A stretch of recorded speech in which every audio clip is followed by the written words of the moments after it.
everyone, and welcome to CIMM West. If all of our friends over in the other area can come join us over here, we would love to get started. Actually, I'm going to go over here. Hey guys, we are getting started. If you guys could make your way over here, that would be amazing. Nope, that's fine. Can we turn my mic up a little bit? These people are used to hearing me speak quite loudly, and so I definitely need a little more amplification. Hello, everyone, and welcome to CIMM West. We are so excited to invite you here to our first ever event on the West Coast, our first event in Los Angeles. So why don't you give us a round of applause and give yourself a round of applause for coming here. So I am Tamika Key. I am CIMM's SVP of Programming and Operations. And I have a couple of things to talk about. So first things first, the Wi-Fi. It is Google Guest. There is no password needed. Just log in and have your browsing history tracked, like typically happens in our industry. And actually a special thanks to our Google Ad Manager, to the Google Ad Manager team for hosting us here. Part of our lives revolve around Google. We just have to accept it. And so it was really nice that they allowed us to come and use this space. The AM content and our networking break are all going to be up here. And then for lunch, we're going to head downstairs to another cool space called the Airship. If you need to take a call, we do have a couple of conference rooms available. It's limited space, and you saw what it was like to get up here. There needs to be a Google escort to take you to that space. So you can reach out to, she's not here, you can reach out to Marzena. Actually, there's Marzena. If you need a quiet space, she can give it to you. So, as per usual, CIMM, we are a curious and ambitious bunch, and so in a shortened version of our day, we're going to cover a bunch of things, big topics like AI and content governance. So essentially, is the content that we create and measure actually our own? Can people believe what's in that content, especially in a world of AI and deep fakes and sort of the ability to remix and create content? Identity resolution and audience insights, because it's important to understand who is actually watching the content that we create. Measuring the impact of the creator economy. I am very intent on helping ensure that CIMM kind of moves into the future and covers topics like the creator economy. And so we have a really interesting fireside chat on how to actually measure creators in commerce. And then a session on moving content measurement off the back burner. Because as Gerard Broussard will explain, and in a panel with John Watts, so much of what we do and so much of what we measure is focused on advertising. But as I don't actually remember who said this, but I've heard it at a bunch of our sessions, people don't pay to watch ads. They pay to watch content. And so it's really important to measure the content and get deep, rich content insights. We have a couple of fireside chats with Michelle Marchuka from Disney, Alex Angeles from Google, David Levy from OpenAP, and my favorite is going to be Kate Kay from the World Privacy Forum. And then last but not least, it would not be a CIMM event if we didn't have research and case studies. And so we have two pieces of research to present today. One is the aforementioned content measurement study that Gerard Broussard is going to present. And then Emily Kistner from Captify is going to talk a little bit about the connection between search intelligence and insights to drive tune-in. So again, you'll see these consistent themes of content measurement and figuring out what people are watching and why, and then taking those insights so that what can we do? We can monetize and sell more ads. One other thing, so we are going to have a town hall a little bit later. The goal of that session is to be interactive and participate and collaborate and not just have us talk at you. And so the town hall is designed to encourage open dialogue and collective problem solving. That also means that hopefully you don't take what someone said in the town hall and either tell someone in the press that they said that, or I don't know, tweet about it yourself. Because if we kind of create a closed and safe space, then people will feel free to have dialogue. So if somebody says something super spicy and interesting, maybe ask them first if you're gonna retweet it. But also this is a public forum, so don't say something that's gonna get you in trouble. The other thing, the last thing I would say about that is because we are an intimate group, our goal is going to be to try to have as much dialogue as possible. And so in our panels, in our fireside chats, if there is a question, we will have a mic. Please raise your hand, kind of get involved, get engaged. And with that, I am going to turn it over to Mr. John Watts. Thank you so much, Tamika, and welcome everybody. And before I say anything else, I want to say a huge thank you to our friends at Google for so kindly hosting this great discussion. So, as Tamika said, our goal for this event really is to have a much more intimate discussion than we have at our big two-day New York event. We want to make sure that this is an engaging, interactive conversation, so we will be picking on you repeatedly, so don't feel scared to pipe up. Do say things that will get into trouble. That'll be much more entertaining for everybody here and make it a more quotable event, which is what we're all about. So I want to say just a very few quick words to introduce you all to CIMM, for those who don't know. So I took over CIMM in 2022 and had the great pleasure of leading a review of the organisation. My predecessor, Jane Clark, had led the organisation very ably for 15 years or so, really focusing on the currency and measurement marketplace, but with quite a narrow focus. So after a review, we decided to expand CIMM's mission. So this is how we now describe what we do. We're here to cultivate and support improvements, best practices and innovations in what we think of as three interrelated areas: measurement and currency development, the use and application of new metrics, so new ways of understanding the value of media, things like attention, emotion, quality, attribution, of course, and so on, and then data collaboration and enablement. We are going to be playing clean room buzzword bingo, so every time someone mentions the word clean room on stage, mark it down. If you get it to 20 over the course of the day, you will get a prize of some sort to be confirmed. We deliver our mission, we hope, in a somewhat distinctive way. So first of all, we are a non-profit, but importantly, we're pan-industry. So the US, as you all know, has dozens of profoundly partisan trade bodies and organizations. That's great. They're there to represent the interests of a particular part of the market. That isn't our job. The good news is that the VAB, the IAB, the ANA, the 4As, the Tech Lab, etc., etc., etc., are all members of CIMM, and we love collaborating with them. Our job, though, as we see it, is to find stuff that all sides of the marketplace will benefit from. We want to be the rising tide that tries to lift the ships, and that's the way we come at our projects. We're very, very committed to the ARF's principles of scientific rigor and evidence-based research. We love the more pointy-headed end of the marketplace. I'm looking at you, Michael. Sorry. Lastly, we want to be the place for collective projects. So a big part of our effort is focused on finding stuff that you all want to do, that different parts of the industry will benefit from. And we then have a substantial commissioning budget for projects, which we invest in on behalf of all our members. We like a collective vehicle for project work, and that's great. It means we get to do really interesting stuff with a lot of wonderful companies participating. Here's the obligatory logo slide. We have lots of members. Many of those members have logos. Here are the logos. We are running into difficulty because, as you can see, we can't fit them in, unfortunately.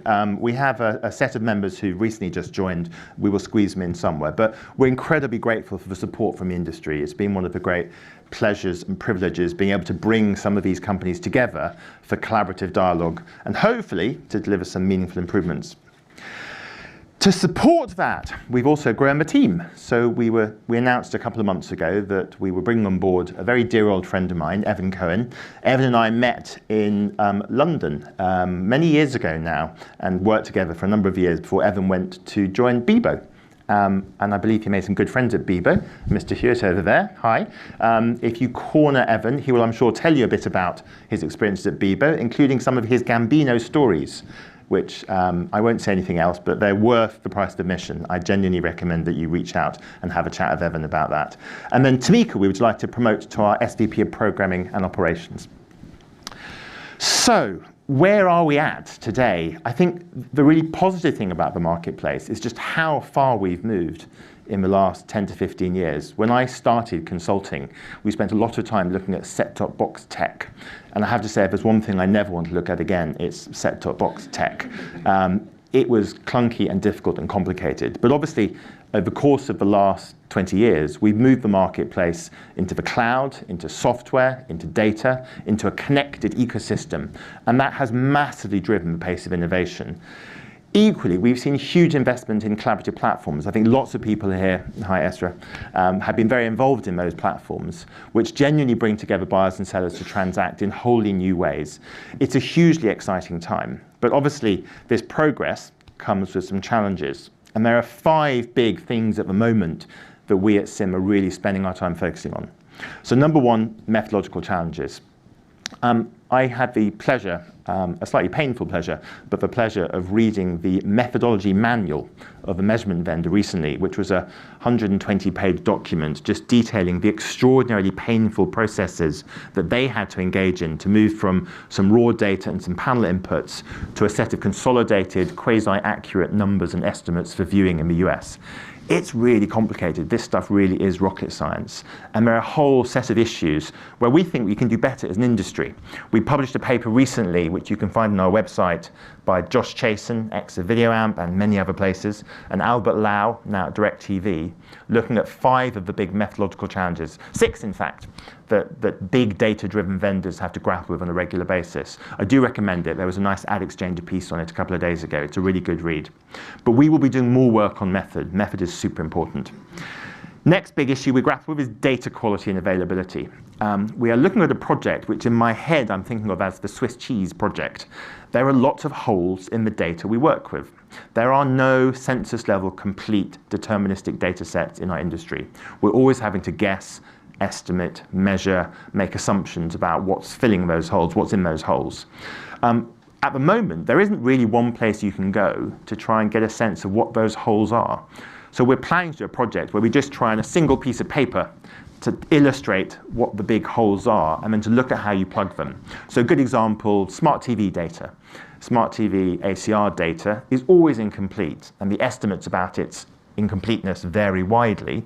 We just know it's not a completely comprehensive set of data about everything happening on a TV set. So work to do in that space. Thirdly, transparency.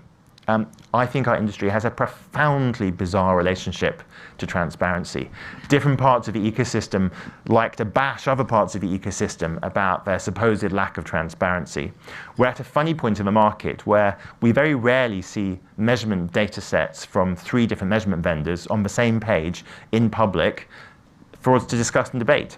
It's kind of crazy when you think about it. So there's work to do, we think, in trying to think through the right set of institutional arrangements that can underpin transparency in our marketplace. At the moment, transparency equals MRC accreditation. It's a long, complex process. Can we do better? We think we can. We have a very interesting study and set of studies that we've done with TruthSet, a company that many of you, I'm sure, will know. We're currently putting together a new study with them looking at IP address to see if there are ways of institutionally unpacking the accuracy of IP to household matches. It's a really interesting study, but we need more transparency in this marketplace, not less, would be my argument. Next, the money. Remember that logo slide I had earlier? The sad thing is that lots of you don't really like to play nicely together. We're hoping that this event starts to change that, as does the other work we do. Collaboration is very much our dialogue, but there are strange buckets of non-collaboration in our industry. There are people who just don't want to sit in the same room together and agree to do something in the same way. We'd love to try and change that because we think some of the economics of this marketplace require collaboration. There's duplicated cost and investment everywhere. We've been spending some time, for example, looking at calibration panels and universe estimates. Isn't it crazy that as an industry, we're not all projecting to the same set of universe estimates? It doesn't help anybody. There's more scope for collaboration, I think. And I think as the economics of TV and premium video become more challenging, we're going to have to spend more time looking at how we bring companies together, not just with one another, but also internally. There's going to be a lot of change in the next decade. And then lastly, institutions. We are trying to get a paper about the JIC published. It's been a slightly contested paper, but we're hopefully getting there. It will set out what we hope is a productive, positive vision for the JIC. It's designed to stimulate a debate. And we think that's a really timely debate. The US marketplace has a set of institutional structures that haven't really changed in many, many years. Perhaps it's time for a rethink about how we organize the marketplace and what underpins good measurement, data collaboration, and the use of new metrics. Hopefully you'll join that debate. So we're nearing the end of his opening remarks. I want to bring up our first panel in a moment. Our mantra, I think, which sits here, I'm hoping has never been more relevant and important. You can deliver meaningful change if we collaborate effectively, and that's what at CIMM we're trying to do. We've had an extraordinary period of growth. We're still getting to grips with that in some respects, but there'll be much more progress, I know, next year. And with the support of our members, I'm sure we can deliver a lot of change. Our research roadmap is pretty ambitious at the moment. Here's a bunch of the stuff that has just come out. If you don't know where to get it, the good news is Chris Torres, who's downstairs checking people in. But Chris, hit up Chris, and he can give you pretty much anything you want. But we will be announcing some of this new stuff shortly. Everything else, Chris is your man. It will be on the website. We're still sorting out some teething problems. Lastly, it wouldn't be complete without me just issuing my now bi-coastal welcome to the Attention Council. We announced a couple of months ago that we were joining forces with the Attention Council, and we will be putting together an event in early December, which we will be announcing shortly, to bring together, we hope, the industry, including the IAB and their task force and the ARF, to set out an agenda and to identify the right set of priorities for moving forwards with the attention debate. How do we use attention to support planning, buying, and other things? Do join that discussion. That is pretty much all for me. I'm just going to end by talking a bit about a couple of future priorities for us. We have 5 big things that we are currently thinking about for 2025. So number 1, Europe. We are running our first big European event in London on Monday, December 9th. It's open to all CIMM members. There is the most extraordinary lineup, which I will be writing up and posting on LinkedIn during the course of today. We are planning to launch a steering committee and to do some proper work in London. We'd love to make sure that all of our members participate in that. We have a lot of new projects in development. Evan, sitting in the back corner there, lurking, can tell you about Bebo and about our new projects, so do hit him up. I'd start with Bebo. And then lastly, new initiatives. We have 2 big things we're looking at the moment. Number 1 is a piece looking at mixed media modeling and econometrics. It sounds dry, but this is how you get your money. This is how agencies make their decisions about where to stick it.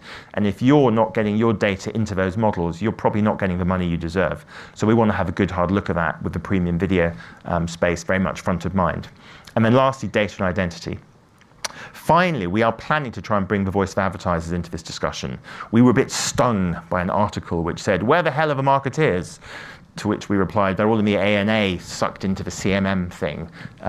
We want to bring them into this debate. It's vitally important that the marketeers, who ultimately are paying for measurement, are part of this debate and discussion, and we will be making some announcements in that space shortly.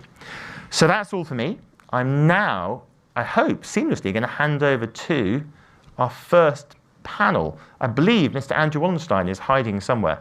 Andrew, welcome. I'm not hiding. You're not hiding. You're very... Present that. I apologize profusely. Here you go. So I'm not sure you need this. I don't. Much. I don't. There I we resent go. that too. Let's get the first panel up. I'll put this Come down. on up.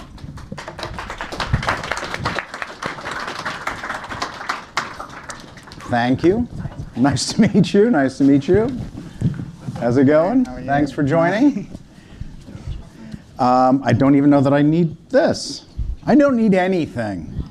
No, good to be with you all. You will take that. Okay. We probably need it. Yes. Good to be with you all. I'm looking forward to digging in with each of you to learn about your first-party data tactics.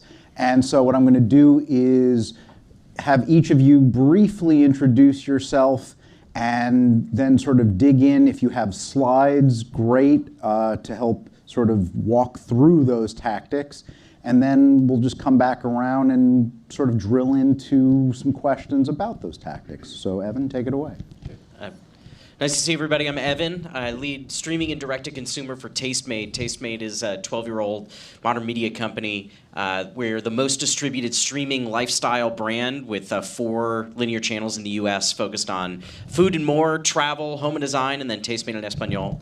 On the data side, we think of this in 2 different buckets. On the one hand, there's performance data. We get aggregated viewership data from most of our partners, but there are some notable outliers who give us a little bit more and allow us to evaluate programs on what honestly are traditional metrics. The idea that, hey, if this builds audience over its half hour, we can put it just about anywhere on the schedule and it'll deliver a bigger audience to the next half hour, and then our schedule continues to build throughout the day. On the other hand, there's ads data, where as a programmer, we are constantly trying to find different ways to use what data we currently get through our inventory shares with the platforms to enrich our bids, to provide better targeting for our direct buys, and obviously put that out into the programmatic bid stream. I fundamentally think that the relationship with the distributors in a digital linear environment, where we're a no-fee network, is fundamentally different from sort of the traditional cable world. And I think that that should allow more transparency of these data signals, because truly our interests are aligned. If we can get more data into our bid stream, it means that buyers can make better decisions. It helps our monetization, which allows me to invest more in programming, which directly benefits back to the distributors. But that's a constant conversation, because not everybody views it that way. Wow, what an elevator pitch. I didn't expect this. I don't think I can compete with that speed, but hi everyone, I'm Ezra Becker. I joined Google edX team a year ago. We are the SSP. We work with majority of large, big publishers who are utilizing Google Ad Manager as their main ad server. And when it comes to data, transparency, compliance, privacy is written in the DNA of Google, and we are the facilitator for all these data signals. In my role, I work very closely with all agencies, big holding companies, really promoting what we stand for, the inventory, and make sure that we are creating products that also appeals to the buy side. So much to myself. Yeah, over to you. Thanks, Ezra. I'm Reed Barker. I run the ad sales team at Philo. Philo is a virtual MVPD, which means that we're basically run the same cable networks that you would see on a Comcast or a Charter, but we're really focused on entertainment and lifestyle content. So we have a low price point at $28 that allows people to get access to all of our content. In addition, we just launched 100 fast channels that are going to be free in front of the paywall. When we're talking about first-party data, everybody on Philo today is logged in, authenticated, so we have their first-party data. We have an email address or a phone number or a combination of both of those. And that is very important to us. Besides programming, the largest part of our budget is actually spending money to acquire those customers. Then those customers come in, they churn out. Basically, this is the freedom they have in the virtual MVPD world, is to be able to, oh, my show's coming on, I want to watch Philo for 3 months. Oh, my show's going off, I'll turn on and go watch football for a while because we don't have sports. But that is very important for us about how we use that data, how we protect that data, and how valuable that data is for us. And the way it's valuable for us there's twofold. There's on the customer acquisition side, we're able to reach out. So Yellowstone just started again on Sunday. We're the least expensive place to watch Yellowstone. So we had over 100,000 people who we were able to get back into Philo who wanted to watch Yellowstone, and we were able to reach out to them, knew they watched Yellowstone, knew who they were, and said, hey, come on back. It's been a couple of years. No Kevin Costner. It's okay. So that is a huge thing that we're able to do to keep in constant contact with customers. But also on the advertising side, we're able to take that first-party data and then start to look like, how do we turn that into something that's privacy compliant and will actually work upstream for people who want to be able to match on different things, whether it's Google's talking to agency or UID2, which talks to agencies. Because upstream, everyone's trying to figure out what is the apples to apples solution on how do I take an ID that I have that this pool of inventory wants and match it to the inventory that's on the publisher and the CTV side.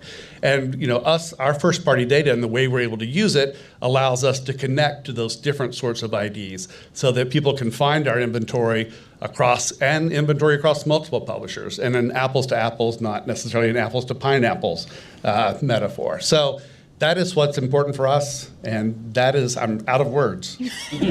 Great words, though. Hi, good morning, everyone. Maybe I'll just start with a quick Bebo anecdote just to show how far we've all come. So when Evan and I were at Bebo together, we were in the first phase of social media, right? So Bebo was Friendster and MySpace, Facebook. We were bigger than Facebook. And we invited a lot of media partners to join the Bebo platform to either, we had YouTube already embedded, but they could also bring their own video players into the environment. and we were generating a huge amount of viewership. I don't know how many, but we have 50, 80 million users on Bebo at one point in time. Are you motioning to the CEO of Bebo or something? But a lot of our media partners were a bit frustrated that they weren't getting, huge scale on the viewership. So we had this page called No Can Do, which was where broken links would go. Do you remember 404? Where you couldn't go anywhere. So we had No Can Do, and No Can Do would generate 10, 20 million impressions a day. So we would take, sometimes, the media owner's video player, which was on autoplay, and we could just put it on that page, and they'd be like, oh, I've just got 20 million views, and things look great and rosy. So that was 15 years ago. So I want to start by saying we've come a long way. I did bring some slides for myself because I'm a bit of an anomaly in my sector. So Moonbug, not many of you will probably be familiar with that as a kind of B2B brand, really. We're transitioning, but Cocomelon, Blippi, Little Angel. So those are our properties. We're kids and family. We operate at phenomenal scale. But we operate in a COPPA-compliant arena and media segment, which means I have to, and you talk about collaboration and partnerships, I'm here to try and create a rallying cry around my media segment. So I've got today 10 billion legitimate video views a month on YouTube alone. I've got properties that are the most viewed on Netflix. I've got CTV channels all around the world. I've got some of the most recognized brands with family households, but I also can't get advertisers to believe that anyone's watching. Those two things can't be true.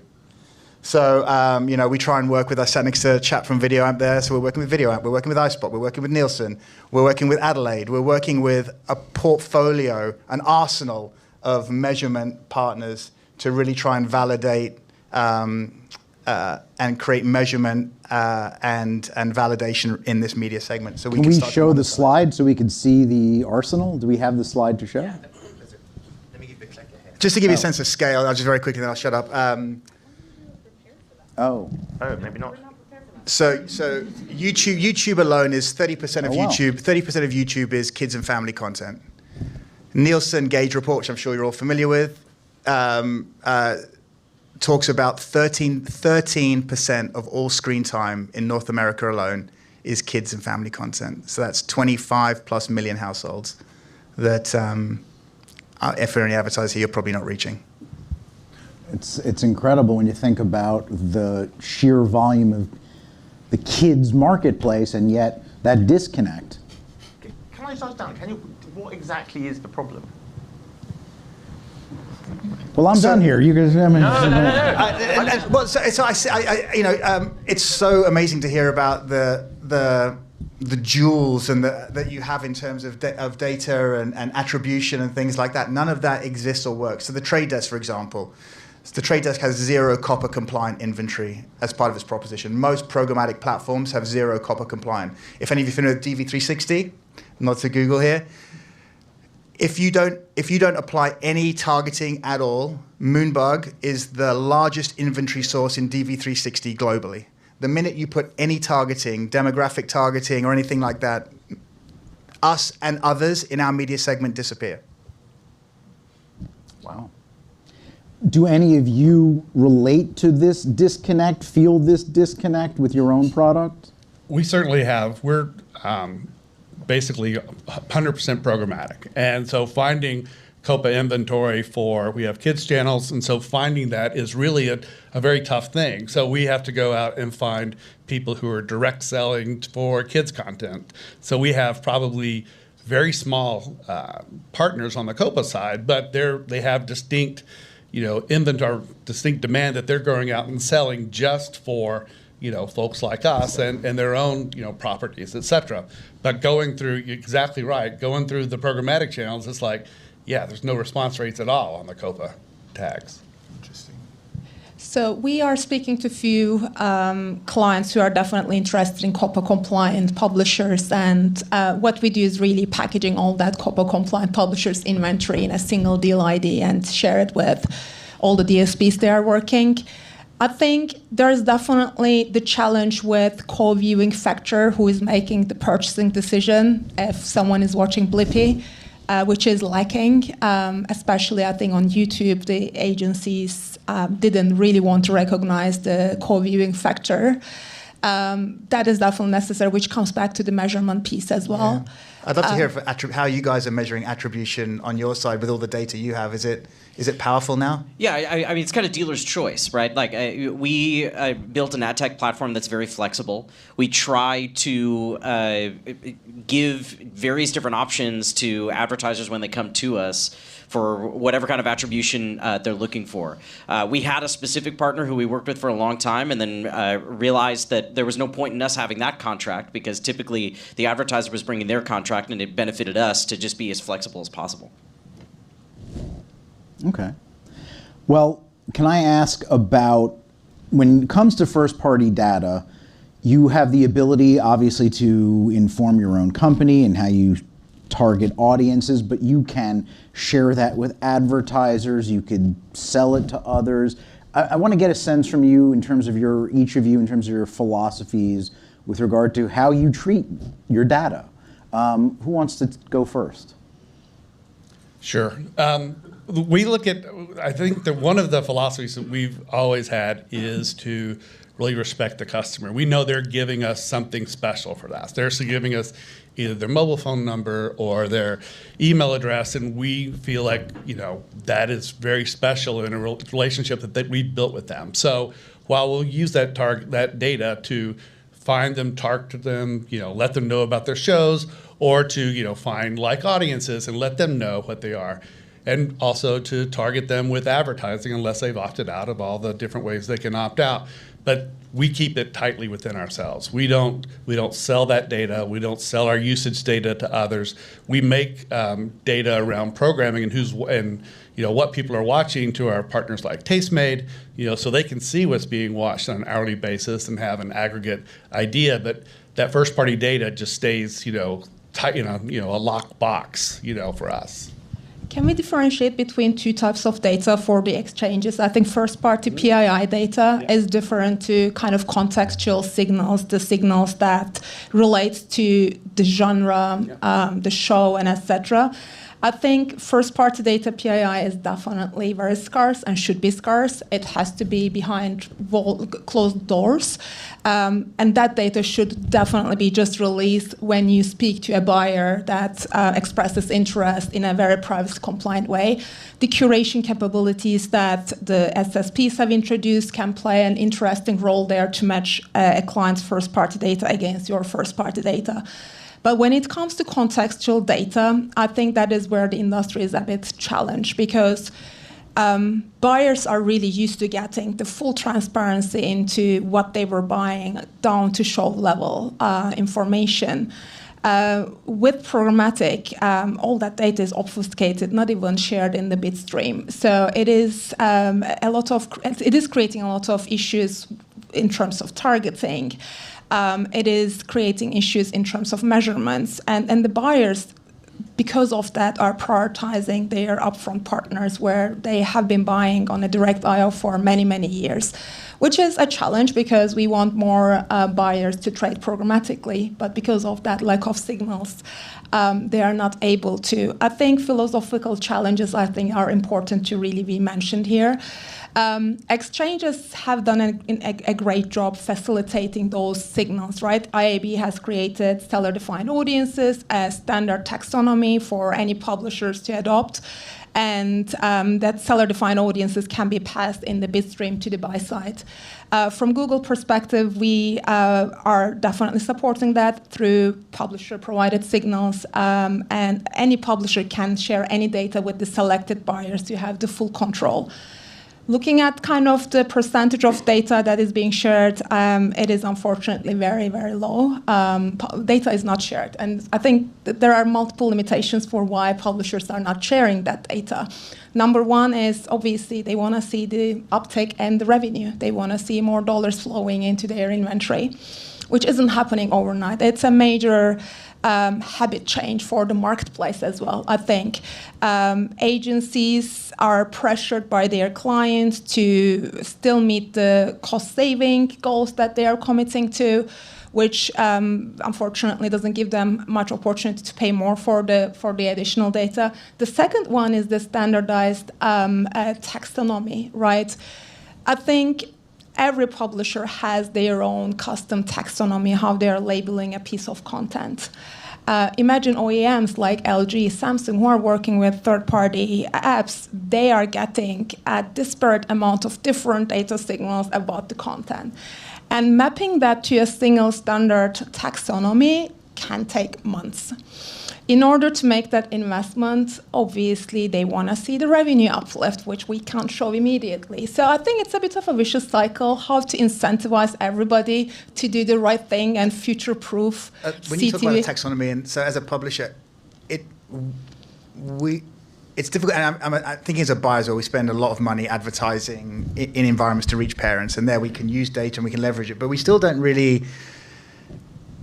All inventory seems to be sort of created equal. It's very difficult. You can use data to think you're differentiating audiences, but it seems very challenging to be able to differentiate context and media moment around first in session.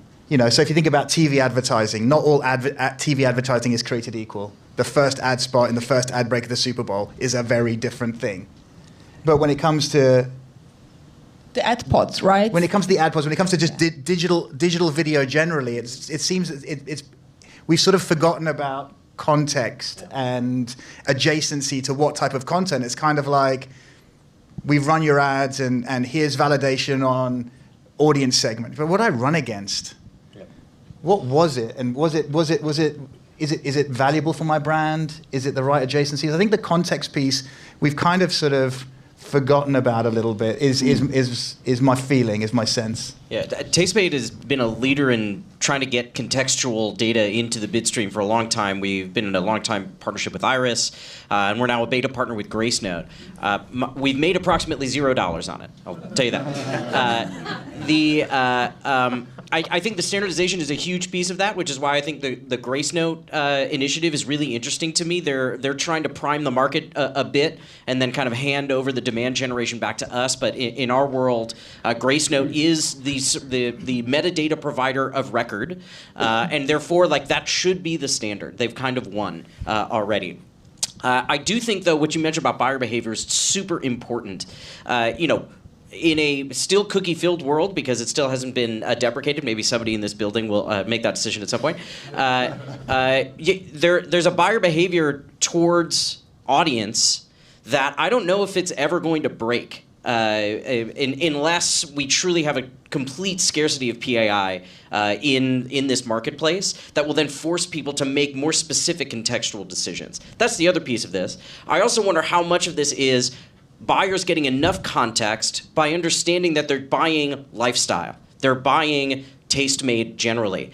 I can sell actually much more granularly than that. I can sell emotions. I can sell cake recipes only. I can sell Halloween. I can sell the Christmas holiday, you name it. But at the end of the day, these are people making the decisions of what to buy on. And I wonder if it's just, well, lifestyle in general seems enough for them, and maybe getting more granular than that either doesn't give them enough scale, or is just not really something that is being asked for by the buyers. I think on the context side, we've always, to your point about the taxonomies, we've passed genres that we get from the guide data that we use, as well as ratings. And one of the things we did at the beginning of this year was we went to all of our SSP partners and DSP partners and said, how are you using this data? Some would be like, well, if there's multiple genres, we take the first one. We just drop the rest. Others were, well, if we see multiple genres, we just drop everything. We had one SSP say, oh, the only thing we can ever read is entertainment, nothing else. It was just it was a whole wide slew. And I love the fact that, IAB is trying to make a standard, but the problem is that when we get the data from, in the guide, et cetera, that's being generated by the programmers. And then you have to map it to the IAB data and try to hope that you're doing the right thing. And on context, we've mostly seen context used as brand safety. I always, no news. I don't want to be in the fast 2 years, we've had, a lot of people going, can I get a programmatic deal set up that's just no news? Because I don't want to be anywhere near that.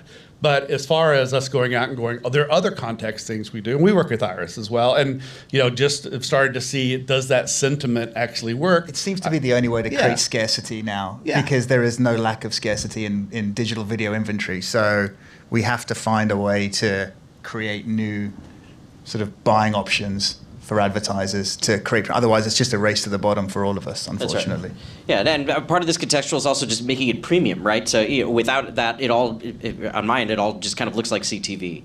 I want to go back really quick to the PII piece of this. I think there are. I think Reed, what you were talking about tightly controlling it makes perfect sense. It may not be a long-term situation to create this sort of data arbitrage, because I worry that it empowers third parties who have perfect data. They see all of the signals. They see what I'm sending. They see what every platform that I'm on is sending. And they could probably parse through that and figure out things that I can't necessarily. All that's doing is empowering those third parties at the end of the day. So if we're playing a data arbitrage game, or data mismatch essentially, then whoever has the most data wins. And there are plenty of companies that DSPs and otherwise that get all of it and probably have the resources to be able to parse through all of it. Which is why I advocate mightily for more of this data to be shared back to us as programmers. We see the revenue lift from it for sure, but I also think it helps us make sure that the power in this ecosystem is more equitably distributed and we can all compete on the merits. I totally agree with you on that. I think the fragmentation, the complexity of CTV is unfortunately benefiting other places that has these immediate measurements. They offer a very easy way of transacting, including the measurements, and we would say maybe grading their own housework, etc. Right? To open it up to wider execution is definitely going to help the industry, because I think the industry is hoping that all these linear dollars would be shifting into CTV. That doesn't happen. It's leaking to very different places that we are not even aware of. Lots of social video. Social video is definitely growing, and the growth is also coming from linear. Retail media is capturing a lot of those dollars. It's not necessarily going to the publishers, right? So I think taking that into consideration, making it much easier to transact is definitely critical in a very privacy-compliant way, obviously. Well, we only have a minute left. Any closing thought that we didn't touch on that we got to make sure this conversation is complete? Don't forget about kids and family. We love Blippi.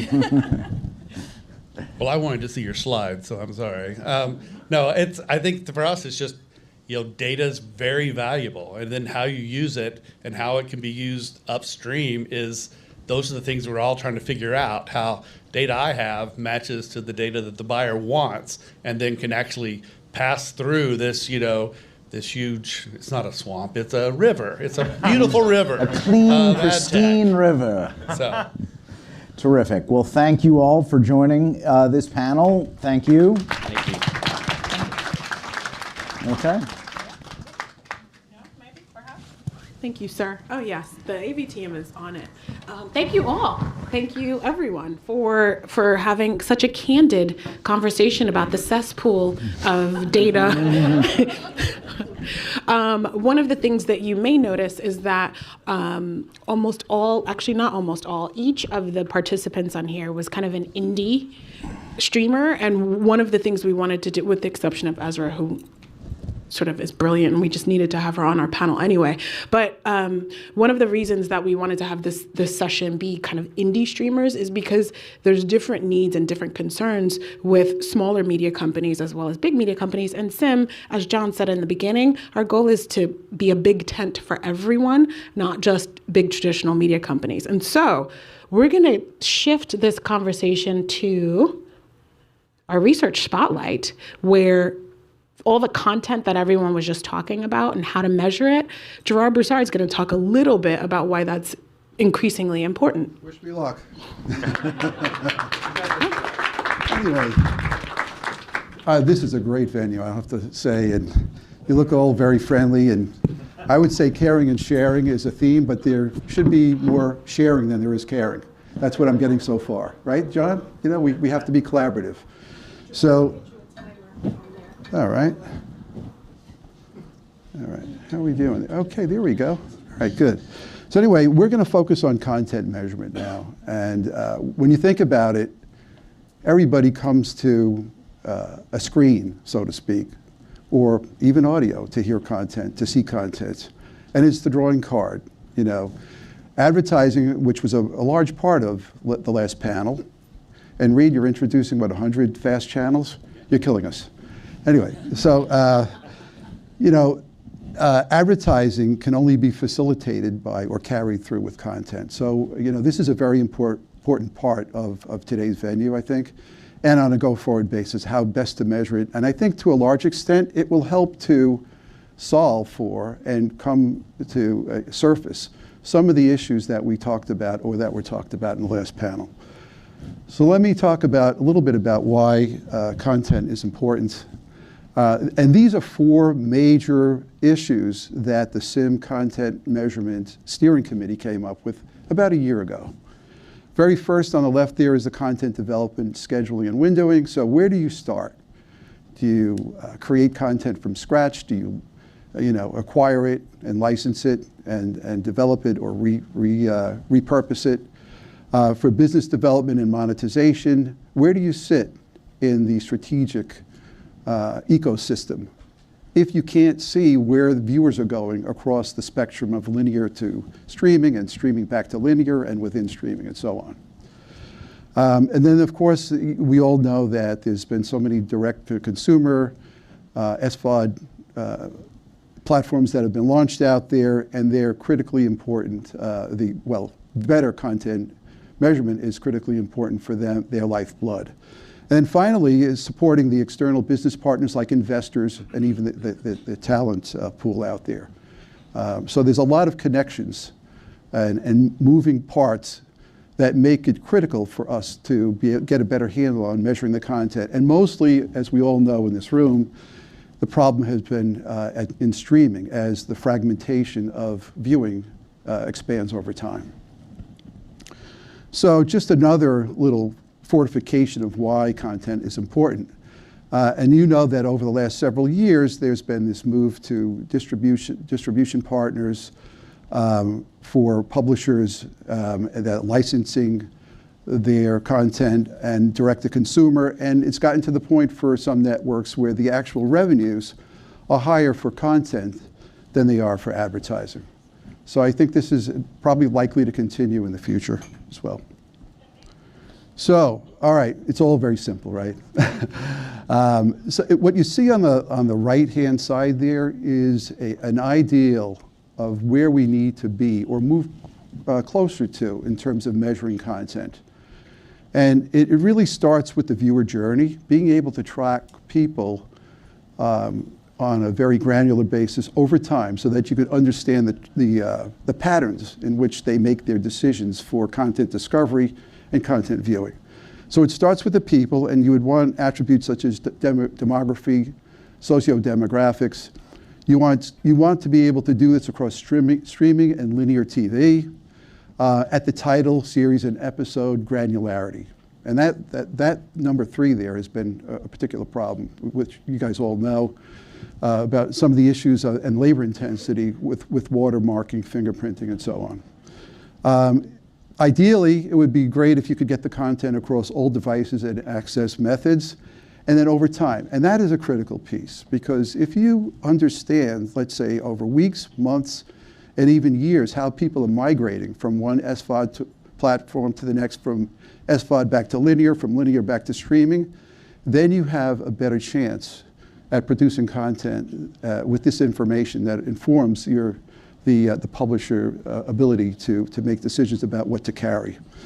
And then, you know, we all want representative samples. We're in the era of big data here for the last several years. Representation has always been a connotation with panels, but they're small, as we know. And so that leads us to number 7. You want scale as well. And then ideally, you would want a syndicated reporting capability that, if you recall, over the decades, we've had a currency that's been used in the industry, and now that, because of the changes in viewing over and the way that people get their video over time, that's changed a lot. So we want to move in this direction. We don't really think that we'll get perfection right away, but we have to get closer to it. So one of the first things that we did, a starting point here, and I've been remiss. Joan Fitzgerald was my partner on this project. She did a lot of the heavy lifting. She couldn't be here today, but I have to give her a shout out. She was brilliant. We did in-depth interviews to better understand what the ecosystem was like for content measurement.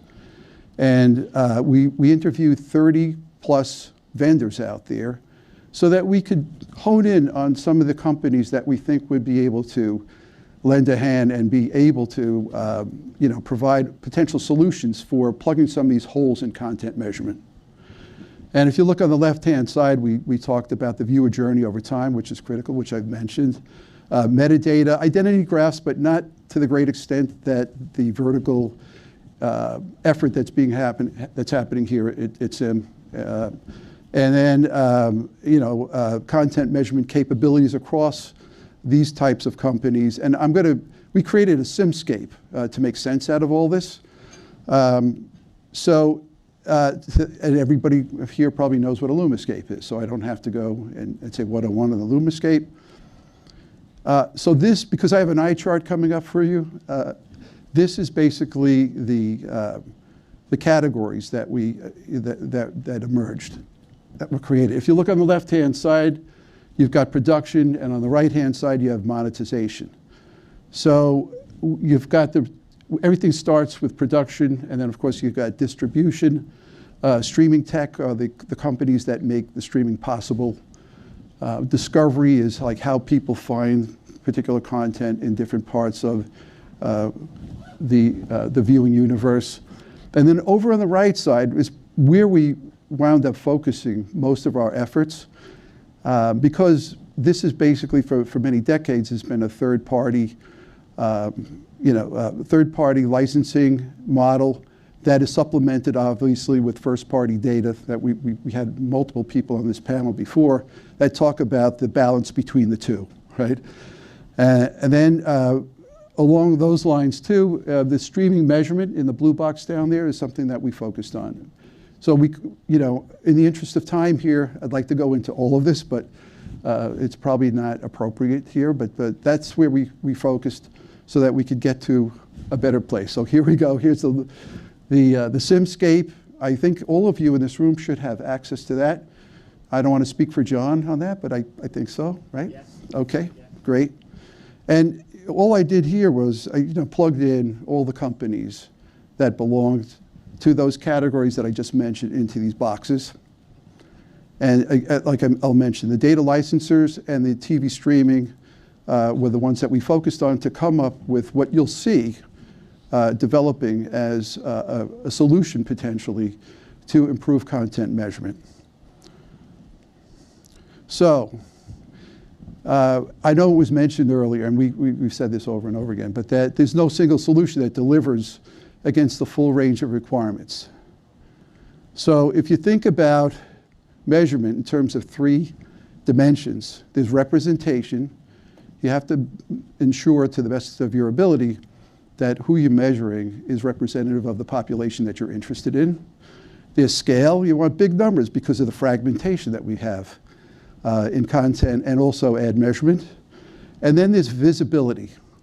And the last point about visibility is really more about the title and publisher transparency that is so lacking because the requirements are that any individual vendor or individual company is tasked with creating a content library in which they have to develop content metadata. And everybody seems to be spinning their wheels doing the same thing, but in different ways. Okay, so what we came up with are building blocks at the very first part of how to put together a potential solution for content measurement. And so if we look over on the left there, you have cross-platform panels, and that really includes the current measurement system that is, for the most part, the industry currency. And it's representative to a large extent. Then there's streaming-only panels. That was something that we discovered where you can get data on what people stream because you get the consumer's permission. So that, we'll talk about as a supplement to some of these other data sets. Then in the middle there, you have big data. Now we're going to eliminate set-top box because set-top box doesn't measure streaming, even though the data is very valuable. We know that.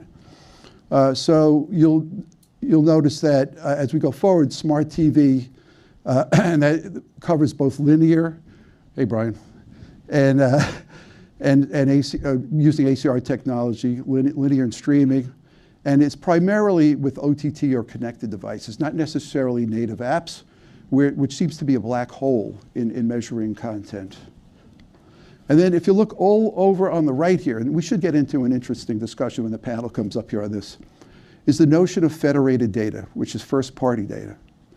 And that would be, let's say, and it was kind of touched upon in the last panel, that there could be a potential sharing of the streaming data that comes from the servers of the individual publishers that would go into an amalgamation or a federated model for tracking viewing. All right, so that's the setup. And if you look over on the left here, we've got those three properties: representation, scale, and title visibility. The reason why no one company offers a final solution or a good solution is that no one company has all those together. So let's take a look at where the pluses and minuses are. So for representation, you've got the cross-platform panel is great on representation, and so is streaming-only panel on visibility of program content. In the scale arena, of course, you've got big data and federated data because that's census-level information. And then title visibility as well for federated data. So you have a lot of granularity there. Now, if we look at the yellow boxes, those are the ones that could show more improvement. So if you improve those, then potentially you start to develop a system that can deliver on some of the promises of those 7 things that I showed you earlier. You get closer to the ideal. You'll notice that panels are great for representation, but not so much with scale. You see the red boxes there. Big data is great for scale, but not so much potentially representation. You would have to weight it or selectively choose households, people, devices, that sort of thing. So what the contention here was, what we came up with, is that each building block needs improvement. And we just saw where the holes were. So, for example, streaming-only panelists, they're not necessarily that representative, and you would have to raise their sample sizes.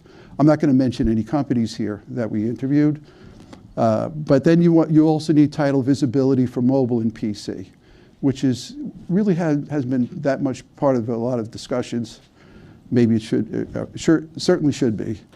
And then with big data, you have to prioritize the streaming. It's over the top now. And if you're getting that data from OEMs, you would probably need to weight that to make it more representative. We talked about big data sets not necessarily being representative.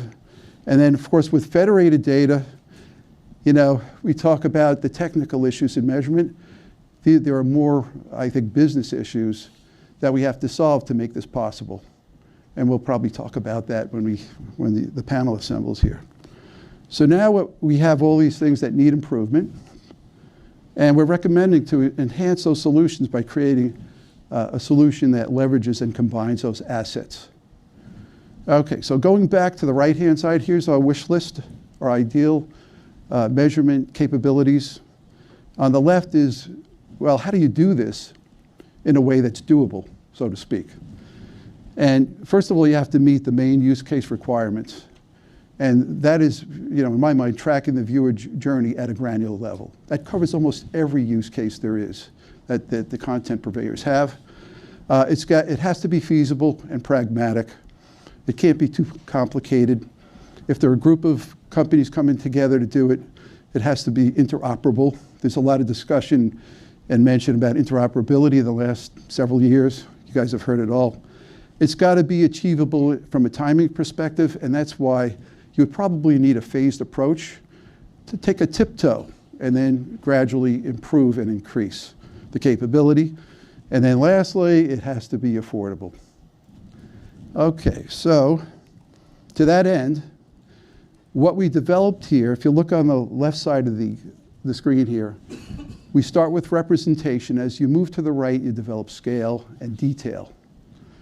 The first part here on the representation would be the cross-platform panel. So the one that's currently in place that's currency, about half of those homes measure streaming activity.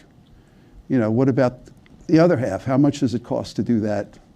And who's going to pay for it? That sort of thing, right? So I could go on about that. And then the number 2 here, and this is within the 6 to 12 month time frame. Number 2 here would be getting a set of smart TV ACR data, the choice to be selected by, I guess, a group of publishers, and then supplement that with the streaming-only panels. I'm not necessarily recommending matching it because the sample sizes might fall out of bed there, but it would be great to have the incremental information from the streaming panels to supplement the smart TV ACR. Now here's where it gets kind of interesting. Here's where we actually get the publishers involved a little bit more. And so what you have here in the midterm, like 12 to 18 months, that we're recommending that the publishers allow expanded ACR capability, meaning that if you have a number of third-party companies out there, first of all, the publishers would have to give permission to the OEMs to be able to capture and report that data. And then, of course, that could be processed by third-party companies, right? And then you would maintain the smart TV ACR and the streaming-only panel supplement. Okay, I feel like asking any questions so far, but there'll be an exam at the end. But, I have a quick question. Sure. And this is just because it's always brilliant, by the way. Hasn't the music industry figured this out already? I can't answer that question. That's a great. Yeah. It'd be interesting to look at, right? Because from a royalties point of view, Yeah. they map every genre of content, every asset in every environment, from commercial radio to YouTube to TikTok, et cetera, et cetera. Do they map it at the? I was wondering if there's like an interesting Yeah. analysis. Do they map it at the user level though? Do they capture? I think that's the difference here, right? And I'll let Michael jump in if you want, but I think that I think in terms of like an Uber measurement of the music consumption, like TV, I'm not aware of something that exists like that. Yeah. Right? Yeah, my head's been following the money. Yeah. No, I can see that. Okay, so then the last part of the model here is really the longer term view, again, and that would be federated publisher first party data. Again, getting those streams, reporting them collectively with other agreeable content providers, and then combining that or collaboration, and then you would combine that with smart TV ACR data, or not combine it, but as a supplement or adjunct to it, and the streaming only panels. So this way you've got at least steps, a roadmap. And one of the things that that impressed me when I was at CIMM East a month ago was that there was a lot of discussion around the challenges of measurement. And this presentation, not to blow the horn or anything, it was one that shows some kind of solution orientation. And there were a few others there too. So I think that, it's critical to, to take additional steps to close some of these gaps here. And one way to do that is you'd have to establish some kind of organizing entity that governs the process. And that could be a third-party company, or it could be some kind of industry created entity. And then entity. It could be, for example, like a JIC. Or, I don't want to put words in anybody's mouth there, but the notion is that there needs to be some kind of governance over the transparency, because transparency is such a big issue. Remember, we care a lot, but we don't share a lot. We'd have to make rules. And that would be, tantamount to creating another organization here, and that would, that would deal with the containing of the first-party data, the access rules to it, the workflow. It gets quite complicated, but they've built, or a system like that has been built for advertising transactions. And I think that with OpenAP, I don't know if David Levy's here, but anyhow, something like that has been done for ad transactions in video. And maybe it's possible to do it for content while we're at it. So just to have a takeaway here, or the sum up here, we've got these building blocks that I think that we can take steps towards improving measurement in a short, midterm, and longer term time frame. And you have to combine these building blocks, although there will be some gaps remain, but in order to get further along, to get to the ideal state of measurement, at least get from 0 to 50 rather than 0 to 100 right away, you've got to have a start.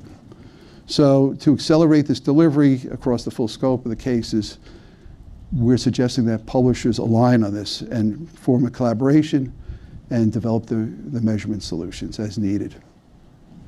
There we go. Thank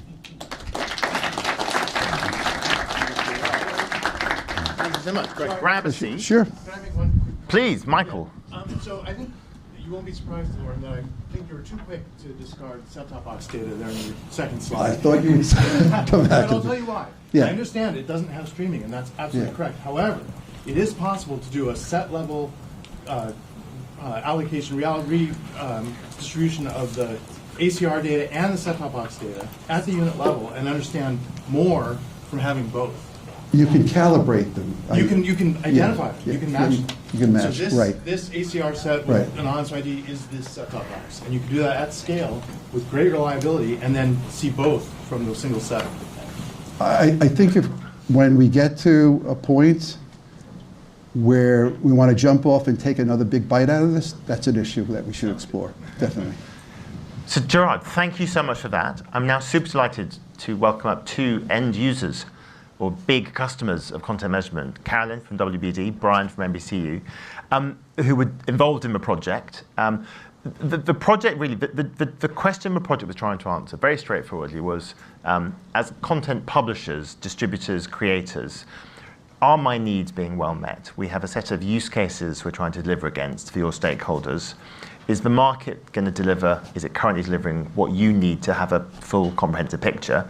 If not, why not? And what do we do about it? So that's what we kind of dived into. Carolyn, you were involved. What was your takeaway? You're not involved. No, I'm not involved. You're not involved, yes. No, we're not getting our needs met currently.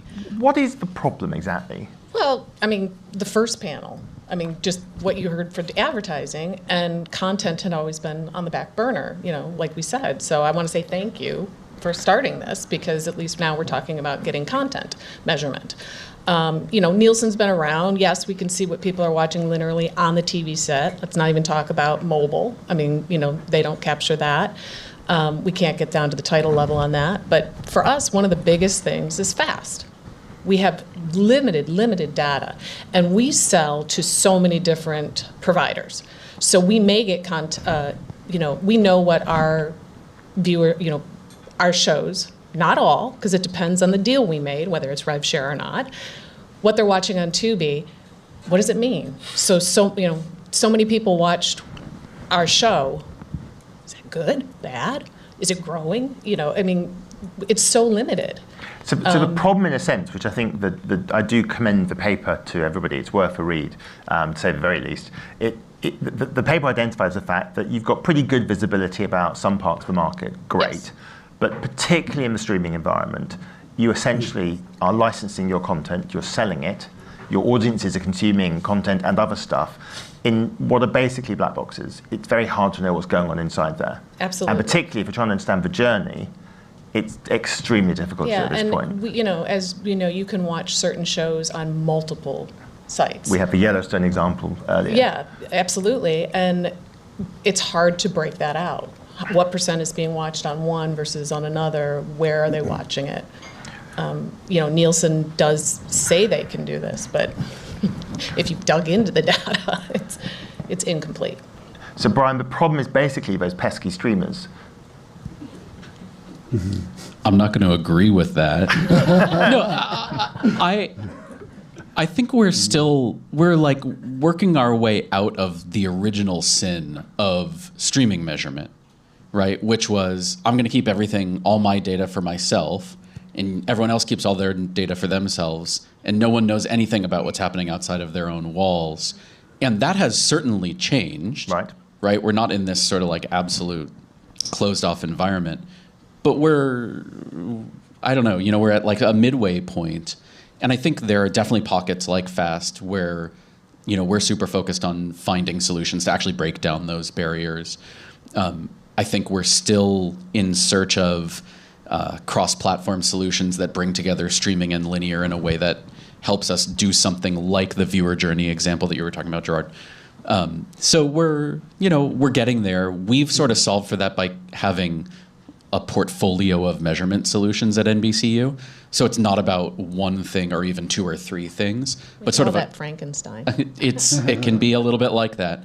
And I think, the paper and what we're talking about here is how do you make a more sort of like sane, focused version of that. Can I just say that FAST, am I still on here? Yeah. Okay, great. That FAST had emerged as a critical piece of a whole, if you will, for both vendors and also publishers that we spoke to during the process. And the fact that, again, I'll point back to you again, Reed, 100 channels you're releasing, you're creating more fragmentation. It gets harder to do because then there has to be some kind of metadata associated with it, and it's got to be captured either post or ex facto afterwards. And that's some of the problem, the labor intensity that there's so many companies trying to do that, and it would make sense to have some kind of centralized way to do that. So Rick, you consider yourself a fast, just to be clear. We have a fast sector. You're fast-ish. So quick question. You're the problem, we've heard. Why can't you just give your data to Michael and then problem solved? Well, there's no one's mentioned VPPA at all about, when you're looking at what someone's watching plus the data about their IP address or whatever else, how that sort of fits into privacy. That's one hurdle we'd have to get over. Also, the question is who benefits most from it?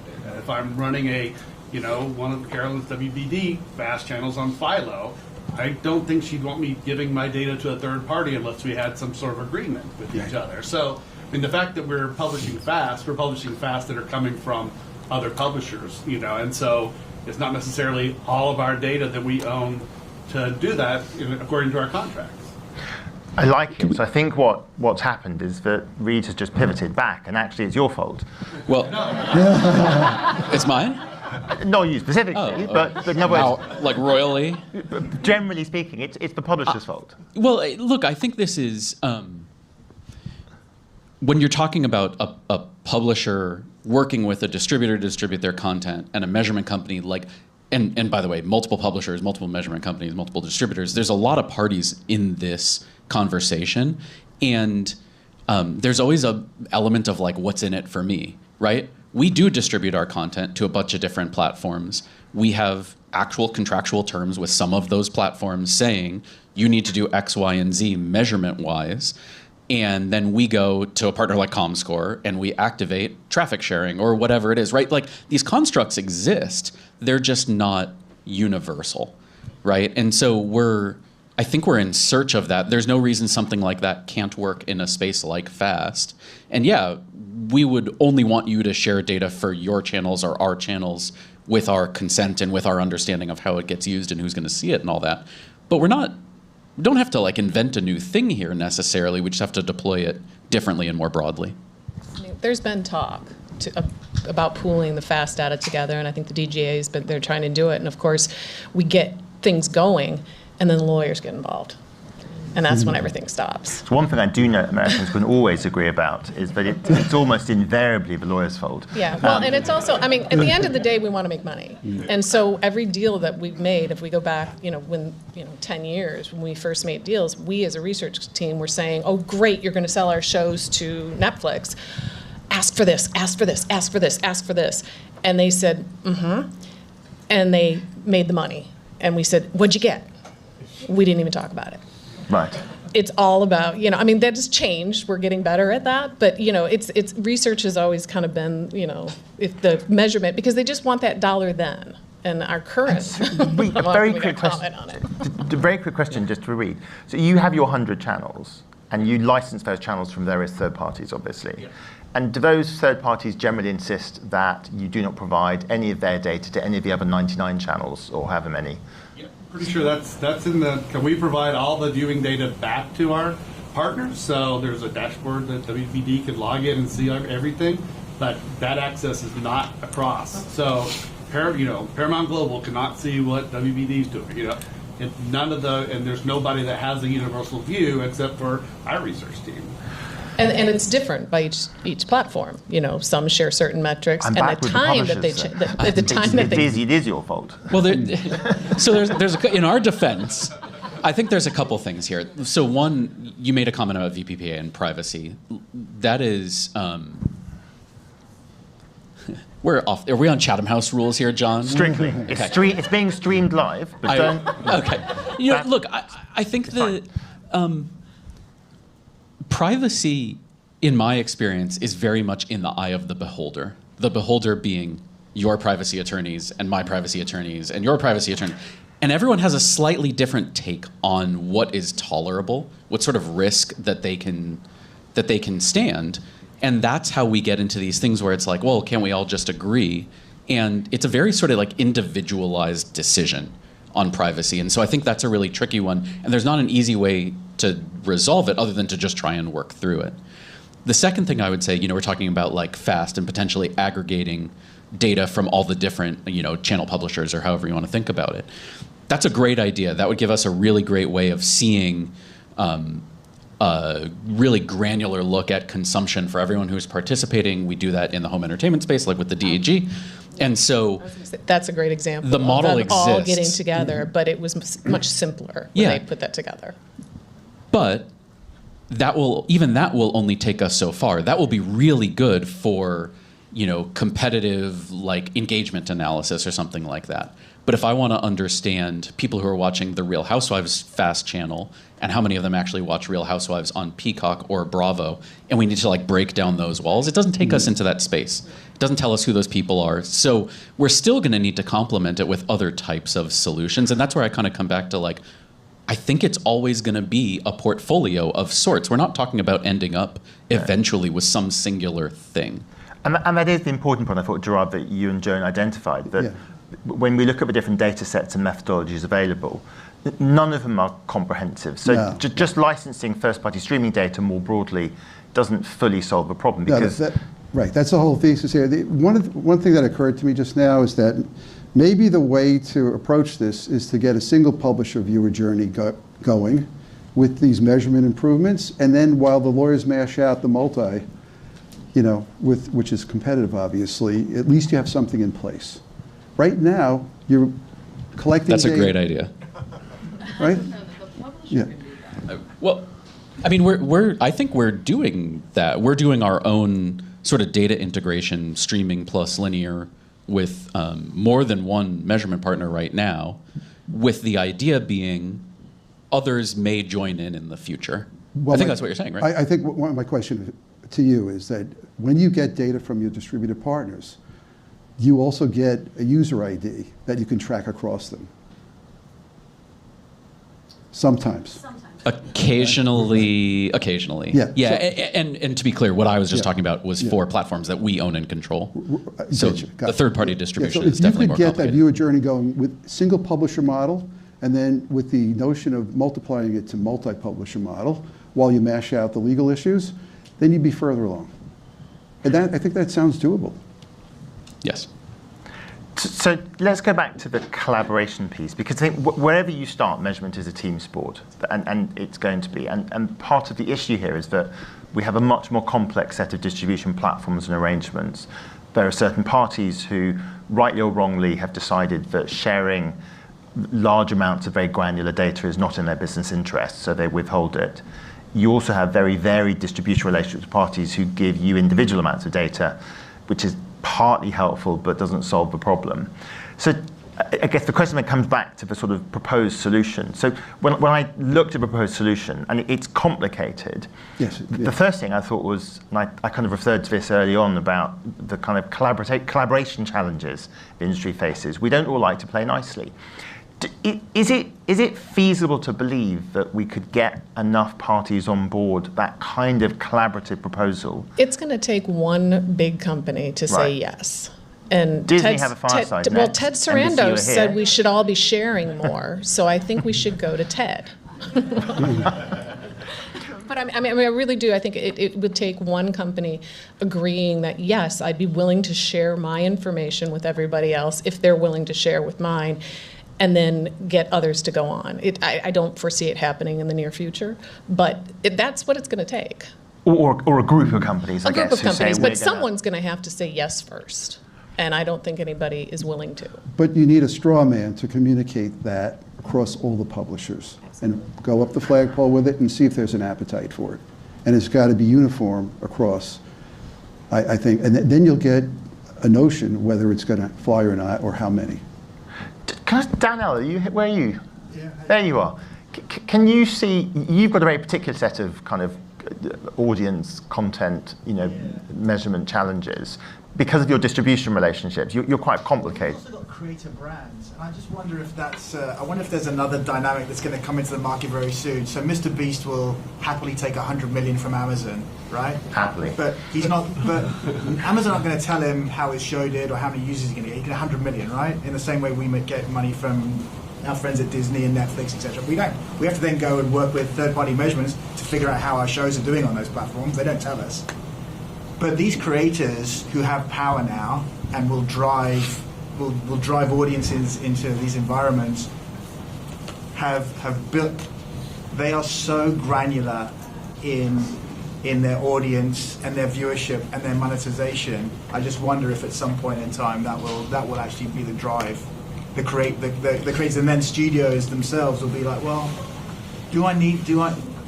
I have to understand the value in that environment because I need to build a consumer products business. I need to build other things. If you're not going to tell me, then... I suppose the other thing that's worth saying, and this, if people haven't seen it, ComScore recently published their very interesting data set called The Score, which looks at kind of consumption of ad-funded content. And it's a fascinating report. I think it's on the Evan Shapiro site and your site and other places. Very easy to find. One of the takeaways for me from it is how concentrated the market is. That across broadcast, cable, and streaming, if you have the top 5 to 10 players, you've kind of got 90% of what's going on. So although the marketplace is very complex and confusing, and there's lots of parties, between yourselves and Disney and a few others could presumably get most of what you need if you could get together in the right kind of collaborative environment to deliver what Joan and Gerard kind of identified as a potential solution, right? You're trying to run sales for us? Well, I'm just thinking, there are various collaborative bodies out there. Yes. And there are discussions underway? On data sharing? Yeah. Yeah. Yes, there are definitely conversations happening. I think it's, look, like there's puts and takes to all of this. There's the privacy element, which I already addressed. And I think there's always also a cost element to these things, right? And we're all operating with sort of reduced resources and finite costs, and we have to balance all those things together. I think that's part of the reason why it's been hard to move some of this forward. I don't think it's because no one understands the problem or something like that. And it's all happening at a time, obviously, when it's a very challenging market environment. There's... Yeah, for sure. Look, but this also supports one of our sort of key hypotheses, which is we will continue to need third-party measurement because we're in an environment where all indications point to the fact that we're not going to reach a point where every party in the industry raises their hand and says, yes, please measure me, please make me part of this sort of singular ecosystem. And as long as we believe that, that means there's going to be parts of the industry, parts of the marketplace that we exist in, that we're going to need to rely on a third party to measure passively. Right. I want to just pick up on one other thing in the report that you talk a lot about, which is about the challenges with title level data or program or episode level data. Again, I think lots of people would be like, why is this a problem? What exactly is the issue with the availability of that data? All right, well, I might need a little help on this one, but if you're a third party, you're going to be using, as you see it come across the screen, you're going to be using some fingerprinting technology so that you can capture it, right? And then log it, create a library from it. If you were a publisher, you could also watermark it as well. You put out a code, and that's what Neil said. Yeah, a lot of cash there, right? So there's a debate there. I know that CIMM supports, the former, basically there. And I think there's just a labor intensity of doing that. Again, not to pick on Reed all the time here, but as the FAST universe expands, it becomes infinitely more complicated. Even though I guess the number of programs continues to expand, maybe it's less so than the distribution points of those programs on so many different places. So there's a lot of labor intensity there. And so in the report, under the economics of it, a lot of the suppliers that we talked to said, look, it's just really expensive and labor intensive to do this. And if we had some kind of investment or commitment to it, I think we could get further along. So there is some talk about watermarking at the moment, isn't there? And I know, Brian, we've had a few discussions. Given the size of your content library, you're a bit more skeptical about watermarking because of some of the cost reasons that Gerard mentions, right? Yeah, look, I think, yet again, finding the right way to balance the technical challenges and the cost challenges and the contractual challenges and all this, we have to find sort of like the best available path to us. So, look, my concern about adopting a new watermark standard, which is kind of like the question on the table, is could we, practically speaking, put that on all of our content, right? And I think we kind of start by thinking about our linear networks, which are finite, right? They're 24 hours a day. We have a specific number of them. But if you talk about a streaming library on Peacock or on Max or wherever. So tens of thousands of titles. Exactly, right? And maybe we can get to the point where there's enough demonstrable value that we can do that, or maybe not. I really don't know. I think in general we have to have, if this is the right conversation sort of spiritually, talking about content and ad identification. You mentioned fingerprinting. I think there's a conversation that needs to be had about whether we can use AI more broadly to identify content. And it brings me to a topic that I care a lot about, and I'm not going to spend a lot of time on it in 20 seconds, but like in the smart TV data space, which some people, I don't know if any of them are in this room, have heralded as the future of measurement, we have very little visibility into streaming, just broadly speaking. It is, in essence, a linear TV data set with a little bit of streaming sprinkled into it. And for where we are here in 2024, heading into 2025, we cannot be talking about linear-only measurement. And so figuring out how to open up visibility into streaming and smart TV data is a conversation that we need to be having. And this goes back to the Swiss cheese project I sort of mentioned earlier. Yeah. Just getting everyone on the same page about what those holes are and how big they are, I think would be incredibly helpful, because it is quite hard to understand at the moment. Watermarking briefly before we break for coffee, do you have a view? We have too much content, and the watermarks, there's so many different places that we sell our content, and we sell it to the same show to multiple places. You have to put a different watermark on those to know where it aired, if it aired on one or the other. It's too costly. The good news is that Kevin from XR is probably somewhere. Hello, Kevin. Hello. Kevin can probably help us with the watermarking problem. Let's pick that up over coffee. We are just about timed out. We've probably got time for one. Oh no, we're over. I'm so sorry. We're going to break for coffee, having sadly identified some challenges, but we didn't quite get into the detail on the solutions. As long as all these folks get together, we can probably sort it out, and maybe watermarking as well. A massive thank you, Gerard and Joanne, first of all, for the project work. Hugely appreciated. and to Brian and Carolyn for guiding us through it from a content publisher. We're now going to break for 20 and grab some coffee over there.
And we are about to get started again. Now that we actually had coffee and conversation, we would love for everyone to come on back and get the content going.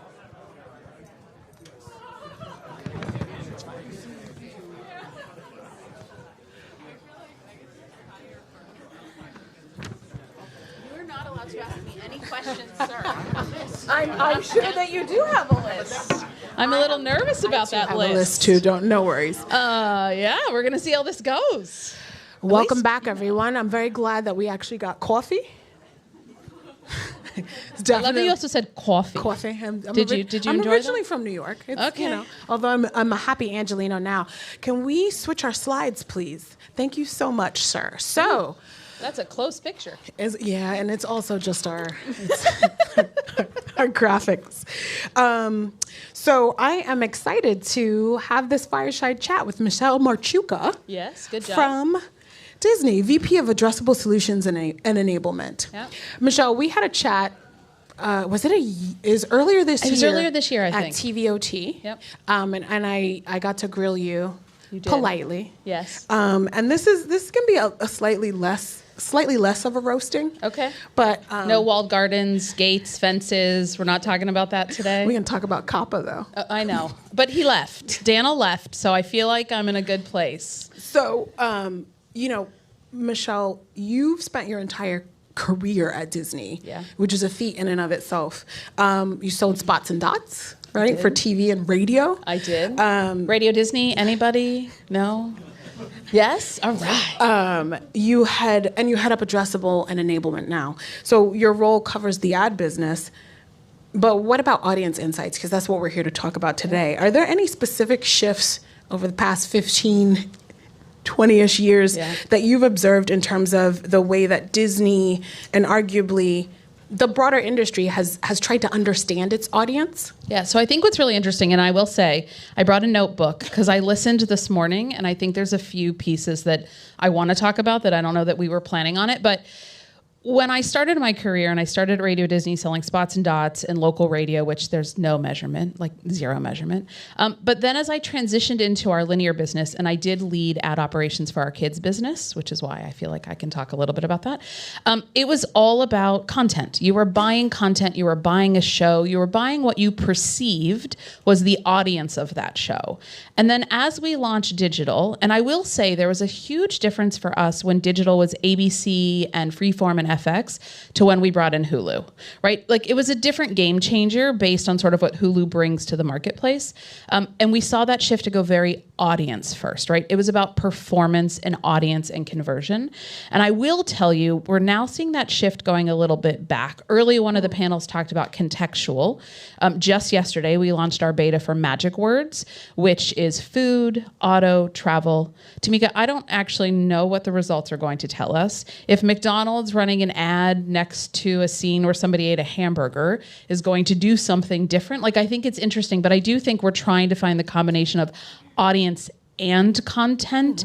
And I think it's also the buyers want to know what shows they're running in, right? And so I think we're seeing that sort of shift back to it being about the content. So are you saying that sort of with, let's say, like the rise of programmatic and data, was there less concern from the client perspective in terms of the content itself, and were they just like, just get me my audience, and now they want both? So I don't think they had a choice in the beginning, right? And now as we see the fast channels that are really launching content-specific channels, you can buy General Hospital, you can buy a channel that is just taste-made, right? So I think they're pushing the larger broadcasters to say, no, I want both. And I think we're finding a way to say, you want to find that audience in the content, but one of the things we do is also find the audience when they're watching in other places, right? We call it following the fan, right? So you could advertise within a comedy, or you could reach people who are interested in those comedies in other places, and that's our way of sort of combining audience and content together. So let's talk about technology, because you can't measure audiences or content without that.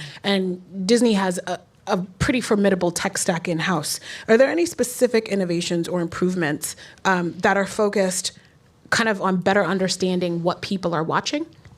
So definitely on what people are watching. we have been talking about buy once, deploy everywhere for about 18 months. And I can tell you, and nobody better be recording this, yeah, that was manual. And just as of a few months ago, Disney Plus and Hulu are now on the same front end and back end, so the same ad tech and the same video. And what I would say around content performance that we're really seeing is, are they binging? Are they sampling? Are they coming in once a week? Are they watching the whole series? And I think it takes it more to not only what is the content, but is it lean in or is it lean back, right? And I think that's where we're sort of seeing our technology being Hulu was built on streaming first to be able to understand sort of what those behaviors are. You know, it's interesting, though, because Paramount did a study at the ARF OTT conference, and they were talking about kind of the need states that people are in when they consume content and how they've been able to observe that sometimes people just want to watch something to veg out. Sometimes people want to be educated. Sometimes people want to, sometimes people want to be comforted. I feel like many of us needed to be comforted last week. And so, I guess, how might that factor into, does sort of an understanding of the emotion or the need state, does that factor into sort of content licensing decisions? Does that factor into how you decide to program things? Or is that purely just kind of an advertising focused?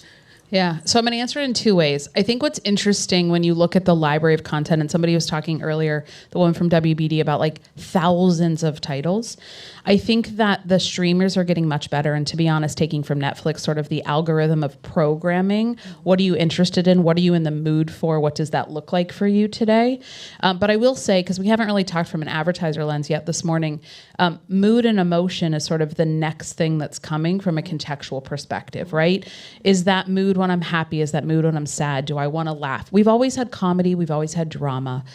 The other piece that I would say to answer your question around licensing is we have shows like Mormon Wives, which is doing amazing, which is something like you just play and watch, or Handmaid's Tale, or Only Murders in the Building, right? And so you come for something very different, and I think we can sort of service that.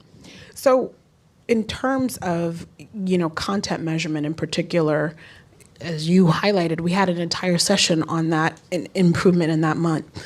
In that vein, does the addressable side of the house, right, does the understanding sort of down to a household level, does that help influence content decisions or even scheduling decisions? Or again, is that just separate?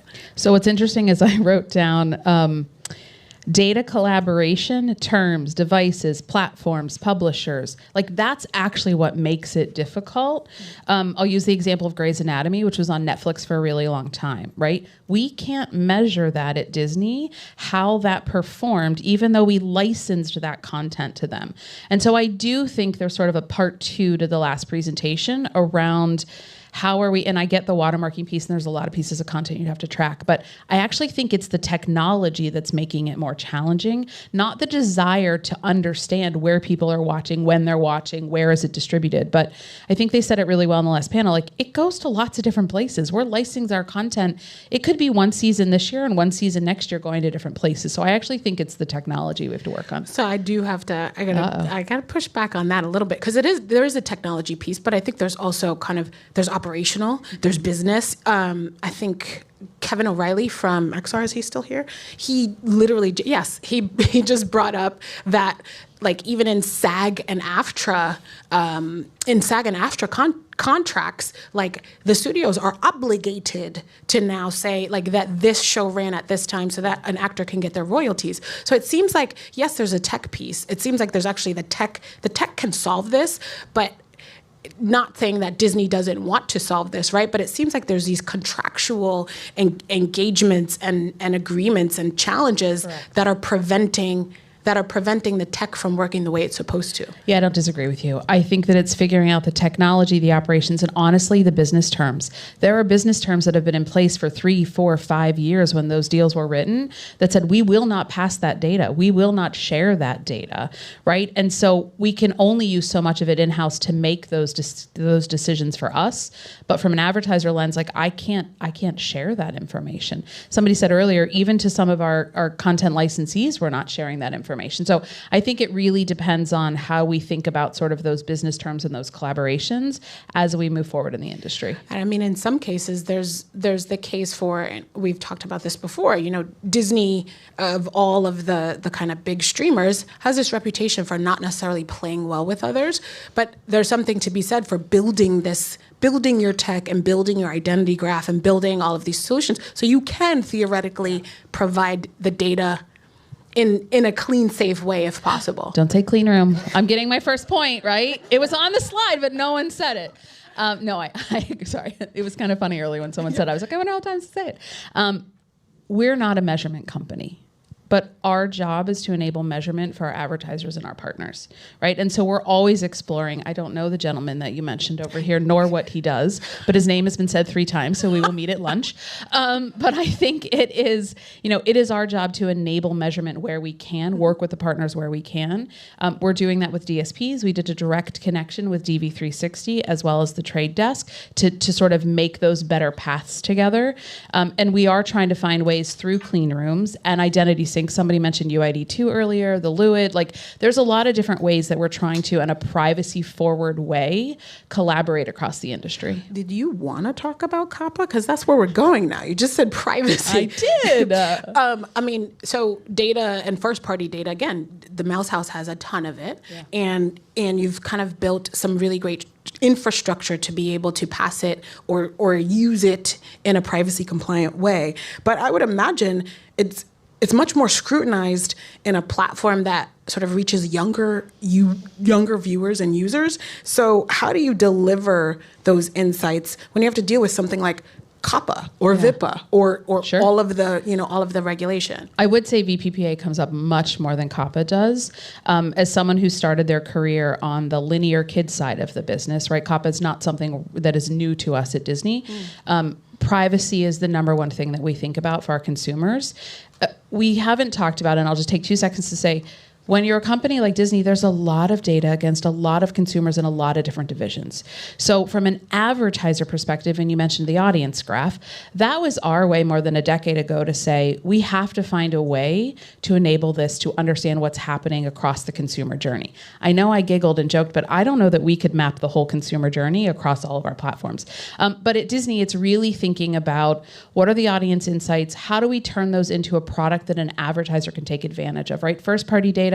How are we targeting people interested in buying a car? How are we targeting people interested in a certain genre of shows that they're watching?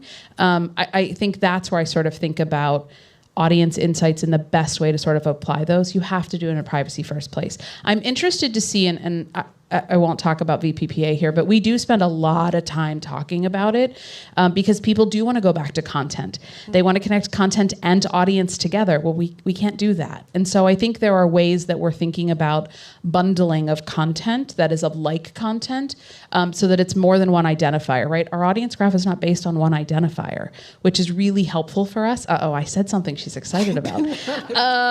And so I think that's also really interesting. When I started working on the ad sales team, anonymized data, I was like, what does that mean? What are we talking about? Anonymized IDs. And I get it now and I understand it, but I will say 5 or 6 years ago, I was like, you're all speaking gibberish. No, I laughed. My eyes lit up because right after this, we have a conversation about identity resolution. Well, so that's a perfect segue. I mean, even again, there's you even as $1 billion sort of media empire sort of have some of the pieces, but you don't have all of the pieces, and you have to work with other partners to do that.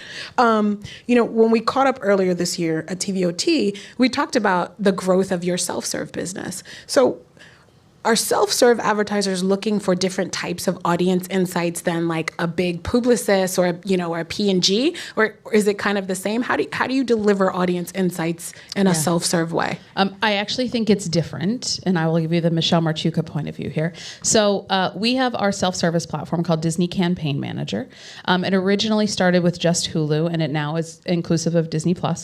I would say the advertisers that are self-service, hands-on keyboards, their own money, right? They're going in and spending their own money, are really thinking about Where did I reach that audience? Did I find those people interested in buying a house in Kentucky this week, right? How do I optimize my campaigns daily? How do I sort of think about that? How do I look at it? What I will say though, and we're finding sort of a growth in indie agencies.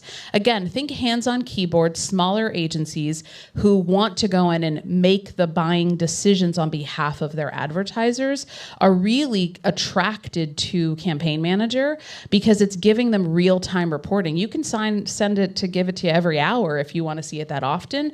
And I think that's something you don't get when you're working with us on the direct side, to be honest. So you get it at the end of your campaign, at the end of your flight, at the conclusion of your program. But when you think about Campaign Manager and you think about being able to actually log into something, we're not at a state of YouTube or Facebook or where, the tools that they have from that perspective. But I do think we're making sort of advancements where those mid-size advertisers can actually come in and optimize and see what's working for them. So Disney DSP versus the Trade Desk.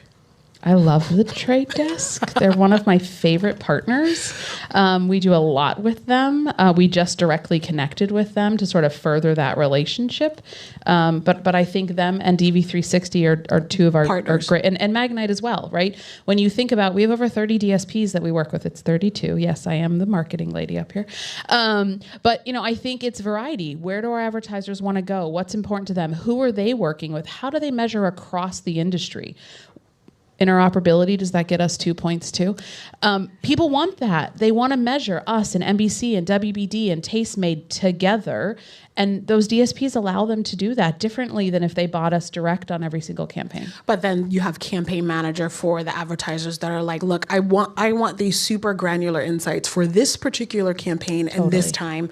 So it seems like you're trying to sort of deliver the audience insights in small snackable ways and sort of big sort of broad ways. So maybe I guess the last question would then be, how do you in terms of kind of the solutions that Gerard and the other panel talked about from a content measurement standpoint and an audience standpoint, is that an area, I know you're not on the content team, that's usually Kavita and them, but do you foresee kind of content insights starting to be worked into kind of the workflow and into the bid stream and do you foresee content insights becoming as part of the transaction ecosystem as ad measurement insights are? So I think with the launch of Magic Words and us now doing contextual advertising and specific content, I think it becomes even more important for us. I do think it was interesting as I was watching sort of the presentation and thinking about from a content measurement perspective, and I liked sort of the idea of the music piece too, like we have to figure out how we're measuring the content so then we can figure out what makes it more valuable. There is so much content out there right now and so much choice selfishly from an advertiser perspective that we need to start differentiating what content is performing and where and why. And so being able to measure that I think is super important. Michelle, thank you for your transparency. Let me see if I have anything on this lovely list. Thank you. I have two things I want to say. Yes, First, go. Not just CMOs, we need CFOs. That's who's making decisions today for us. So when you think about expanding it. And then I think the other piece I'm just going to pledge, hopefully I'll talk to somebody about this later, is we have spent the last year and a half as Disney Plus has launched, as Netflix has launched an ad-supported tier, as Prime has launched an ad-supported tier. There is not measurement of the ad-supported tier versus the non-ad-supported tier. There is not a partner that can do that for us. We're definitely exploring them. We're definitely talking to them. What I would say is, as one of the topics to sort of think through is, one, why does it matter? If you're targeting audiences, you're reaching the person in the ad-supported tier because that's where you can reach them. But two, people are starting to go to first-party data to report, and then some are looking at third-party data, and then some are looking at minutes and hours spent, and it could be time spent could be 30 seconds, time spent could be 30 minutes. So I do think as we think about measurement from an ads ecosystem and streaming, that's sort of my plug to all of the smart research measurement people in the room, is I selfishly, as the ad sales marketing lady, would love to be able to understand how we can compare and contrast across the ad-supported ecosystem. John Watts, comparing content measurement and ad measurement. Maybe that's a future CIMM study. Thank you so much, Michelle. Thank you so much. And we are moving right along to another fireside chat, which this was, again, perfect softball. And I think we're going to move into a conversation with David Levy and John Watts. He's here. Great to see you, my friend. How are you doing? Fantastic. Have a seat. Oh, you have a mic already. I have a mic. I'm good. David, here. I'll go over here. Thank you. So I have to say, it's an absolute pleasure to have David here. David is one of the good people doing collaborative work and actually making stuff better, which is why I couldn't be more thrilled to have you here, sir. First of all, just for those who don't know, actually, quick question. How many people here can succinctly describe what OpenAP does? The floor is yours, David. That's a good challenge. It's my only job. Do I need this? Yeah? Yeah, okay. Yeah, why not? Well, so what OpenAP does, we actually got started, I was at Fox at the time, and every single year, I don't know how many of you kind of know how that upfront cycle works, but every single year, all the networks are trying to, try to out-innovate each other in many ways and bring new innovative ad formats to agencies and try to help that secure more commitments. I think what we started to realize was the one ad products that really actually scaled were the ones that you could actually buy across multiple programmers at once. And the kind of like ones you could only buy across Fox didn't really scale, even if they performed off the charts. And so I think actually one of the learnings that we had was that our 6-second ads in sports, instead of going to break and kind of doing that like half screen, was the thing that worked the best. The reason why was because a lot of agencies already had made creative for YouTube with 6-second ads. And so I think the learning from that was instead of competing on innovation, could we actually create a company that would be focused on standardizing some of the best innovation across the advertising space, or television particularly. So the premise around OpenAP was that to start. The focus ended up being around advanced advertising, or anything that was data-driven video advertising, and how do we start to standardize that? The initial challenge was that was the biggest advanced advertising across all the networks, but each of the networks are doing it on their own, and ultimately, even if you use the exact same like Axiom audience, they all ended up targeting different people, even in linear and in digital. And so could we help streamline that so that there could be a single streamlined audience that an advertiser could actually use across all the linear outputs as well as streaming as well. And so OpenAP basically builds products and technology around the workflow process to onboard an audience, do all your planning, share your audience with programmers, and then actually execute buying and measurement. It's pretty extraordinary stuff. I mean, and you've done it a lot. Extraordinary might be a little extreme, but we're... It's cool shit. Yeah, I mean, thank it's you. very cool. And then briefly, because I'm sure lots of people will want to know, this comes up all the time. What's the relationship between OpenAP and the JIC? So, I think as many of you know, the measurement inside television has been pretty stagnant for decades, centuries, I don't know, like for a very, very long time, right? Over the past, I would say like 2 years ago when Nielsen started to announce its initiatives around Nielsen One and all the innovation that it was doing, I think the industry is really excited, but also there's a lot of nervousness around how is this transition going to work? How is all my workflow going to be impacted? How can I continue to onboard audiences in streamlined ways? And is this actually going to work from a planning perspective? Am I going to be able to forecast in the right way? And while I think there's some groups like the MRC that are doing great jobs at deep audits on the currencies themselves, there wasn't really an entity that was giving programmers and buyers a sense of readiness for any of these currencies. So what actually happens? Just like I was talking about the advanced advertising initiatives, the upfront, the same thing was happening. Each agency would go to the programmers and say, hey, I want to try this year. And then they would both have to evaluate, I don't know, can we use Nielsen One this year? Maybe we can. Let's go get the data from them. Let's do a bunch of testing. And it was really, really inefficient.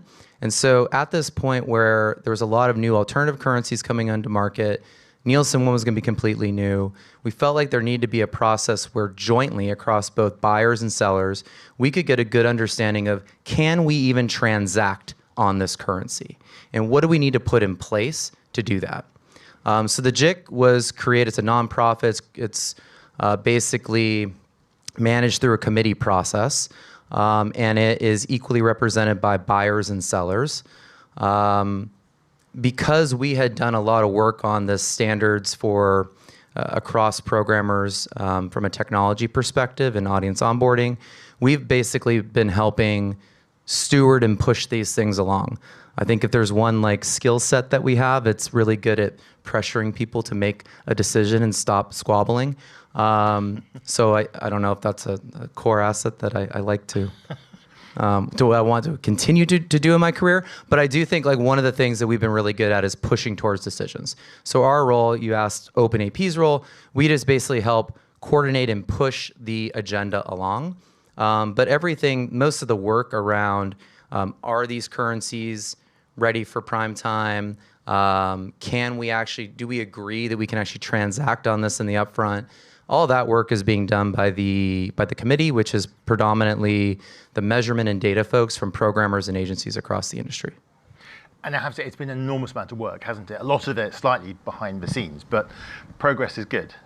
Yes. Yeah. Let's talk identity then. So, CIMM and OpenAP collaborated recently with the team at Think Medium, Dennis Buchheim, to do a really interesting study. And it was a kind of diagnostic review of the identity landscape in advanced TV and video advertising. So from your point of view, why were you interested in doing the review in the first place? What's your sense of the landscape today for identity? You know, I think I did get to have a front seat through a lot of the alternative currency evaluations and how folks were approaching cross-platform measurement. OpenAP has also been very involved in onboarding an audience and making sure that it's consistent across linear and streaming environments over the past 3 years. And I think what we've found it's not really something that's very widely thought about today, because for the most part, cross-platform measurement today does not happen. Whatever people say, it actually does not really happen. Particularly for audience-based campaigns and streaming, for the most part, you share your audience with a programmer. They use a DMP to basically take that audience, turn it into targeting information. They target the campaign, and the billing's all based off of the impressions that were served in the ad server, not whether they actually. You don't really measure whether they actually hit the intended audience or not. We started to do that, and as we started to do that, we realized that a lot of the audiences looked very off target. And at first, we're like, okay, well, maybe the targeting is not being executed properly. But I think what we started to dive into and what we started to really figure out is there was this massive challenge. You start with a set of IDs from an advertiser as an audience. Now, those either usually represent a list of person identifiers or household identifiers, and then the translations start. So in order to actually get that into an ad server, what happens? You have to basically map that set of IDs to a set of programmer IDs. And so that's some sort of translation process that happens. Now, those translation processes between all the different programmers are not consistent. Then the programmer needs to use that audience, takes their DMP, and then translates that into a list of targeting information, usually IPs or ad IDs. That then goes into the ad server. Now, many of the programmers are using different DMPs. They're all over the place. So what you actually see from like one single audience that the advertiser thinks they're targeting is massively different audiences that are and households that are actually being targeted. Compounding that fact, measurement companies have been really good at taking core deterministic data and modeling it up to a larger, a larger audience. That's their core model. It's been focused on linear. In streaming, they now are starting to say that they have a core competency in being able to measure digital signal back to a household or person. But I think what we've actually found is most of these folks are just licensing third-party data to tell them which IP belongs to which household. And they all maybe they multi-source that third-party data, but it's all third-party data. And it's all black box. So essentially, even if all the programmers had the exact same list of IPs and device IDs that they were targeting, and even if those were 100% accurate, let's say The data to translate Axiom IDs to identifiers was 100% accurate. The measurement company has its own householding solution that decides how IPs and CTV IDs and ad IDs are grouped into households and people. And that's also different. So you basically have all these different householding solutions all conflicting with each other. And what the result is the advertiser doesn't get any insight into who was actually reached in the campaign, whether their campaign was effective. And the programmers have massive loss on the campaign. I mean, they thought they were targeting this audience. They targeted them effectively. But then in measurement, it looks like they're way off target because the householding solutions were different. So we were really seeing that this was a big problem. And when we had talked to our partners at CIMM, they were already investigating this as they've also had identified as a problem. And so it's something that I think our industry doesn't really talk enough about. And this study really started to get a lot more data into, and it just kind of reinforced our knowledge that we needed to do something to help solve this. It's very different than a platform company, right? Television is very fragmented. They all use different solutions, and the more solutions that you use, that fragmentation turns into problems, particularly for audiences. And so if we don't have like the right way to build in ways for more transparency and consistency, then we're going to have issues. And the interesting thing, I think, is that we've made huge progress despite all this complexity and inconsistency. There's a lot of well-funded, innovative, thoughtful companies, publishers, agencies, measurement businesses, data companies, platforms, trying to solve some of these problems. But the challenge goes back to the kind of reason that OpenAP exists, it seems to me, that if you're all doing it independently and individually, it's very hard to transact consistently and seamlessly. You're just going to end up with a lot of hops and wasted ads or irrelevant ads put in front of the wrong audiences. Well, I think the other problem is, like, how do we know what's good? Right. Like I mean, we can definitely track consistency. So like one core thing we all have to do, and this is what we're working on right now, is workflow that'll ensure that the householding you use to create the audience is the exact householding that you use to map that audience back in post-campaign. That's critical. But how do you know that data is good? Like, you could say you use Experian data and it makes the audience a certain size and it's great. I don't know, is that accurate?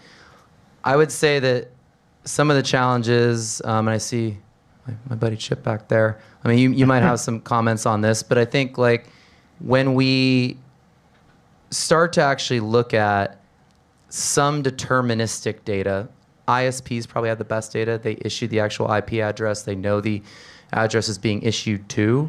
When you start to look at some of the third-party data against that data, it doesn't look so good. And so I think there's a transparency and consistency issue, but there's also a quality issue that needs to be solved for too. And it's a very non-standardized area, I think, is the other thing we found. We spend a lot of time talking definitions, and I think if you look at the report, there's a good set of definitions in there. My favorite email I received during the entire course of the study, we just had a long debate over the lack of any clear or robust definition of a household. And I got a lovely email saying, screw households. We haven't even got a good definition of a person. As in, do we all agree what an identity actually is? We haven't really. David, quick question. Do you want to stick around? Because there's an identity panel. And there's a whole set of people, including Chip and others. Why don't you Chip? Yes, let's do it. Let's do it. Why don't we just get the panel up and let's just seamlessly roll on and see where we get to. Come on. So I think from a panel point of view, we've got Adria from VideoAmp. Hello, welcome. Christine from LiveRamp, who's here. Wonderful. Chip. And then we have Josh. And the only problem with my plan is we haven't got enough chairs, but that's okay. I'm going to stand. I love it. Spontaneous panel formation. 40% of the... So, quick question. So, David's just done the most fantastic kind of diagnostic of where we are. I'd love to just to kick us off, the rest of the panel, just to quickly tell us who you are. But then, what are your reflections and comments on David's diagnostic? Is that a set of issues you recognize? Should we just work our way down? Yeah, sure. Hey, everyone. I'm Josh Malik. I'm SVP of Product and Data at AppScience. We're an audience insights and measurement company. We focus on diverse and multicultural audiences, so we've picked our own niche. I guess to answer the question, I think it's all true. There's a lot of hard problems here. For us, that's why we kind of picked a lane that we want to focus on. You picked one of the hardest problems. We did pick one of the hardest ones, and a thorny as well, which I'm sure we'll talk about. The other thing that we do, unlike some of the data providers, is we're just an online device graph. So we're building it on traffic and things like that. We're not trying to get to people or actual households. So we've kind of picked a battle there. It's kind of a right or wrong decision. It's mostly a conscious decision, but we've, again, tried to stay out of that. And that we think that helps on regulatory. We think it helps on just, again, picking battles. But it means we're also dependent on some of these people up here to do some of those mapping, and the translation isn't always perfect, and we look at that a lot. So, okay, so you're sticking to devices and a particular type of audience. Christine, do you recognize David's diagnostic? Yes. I lead measurement products at LiveRamp globally, so it's the opposite of picking a lane. Actually, it's every problem, and really to connect the dots to a lot of what David's talking about. I think there tends to be this perception, or this maybe a dream, that there is one right answer. But the truth is that identity is actually different to everyone, and part of the reason for that is that you all have different data. So we had Disney up here a few minutes ago talking about their tremendous data asset. We have publishers of all kinds of different shapes and sizes. Sure, we can bring some third-party elements to the table, but I love, and I've very much latched on to the strategy OpenAP is talking about of, I don't know if you're using the words, I didn't hear you say it, of essentially like an ID protocol. For this campaign, what's the in and out? I think we were doing that implicitly, but I love the name and then starting to latch on to something like that for everybody. Cool. Chip? Hi, I'm Chip Russo. I'm president at TruthSet. So we're focused on the accuracy of data. I hesitate to call us a measurement company because it can often be construed as like measurement of the media itself, but we want to understand the accuracy of the underlying data. We started in demographics. We quickly realized that there was a systemic problem in identity, and I think that for a lot of the challenges that have been outlined today, I think there's solution. And so we'll get into that, I guess, a little bit in the panel. But when you think about the size of the problem, if you're only thinking singularly, then you're always going to have this problem. Because what we need coverage, yes, which the industry has like promoted and talked about match rate forever. Rightly so, because there was no way to ascertain accuracy.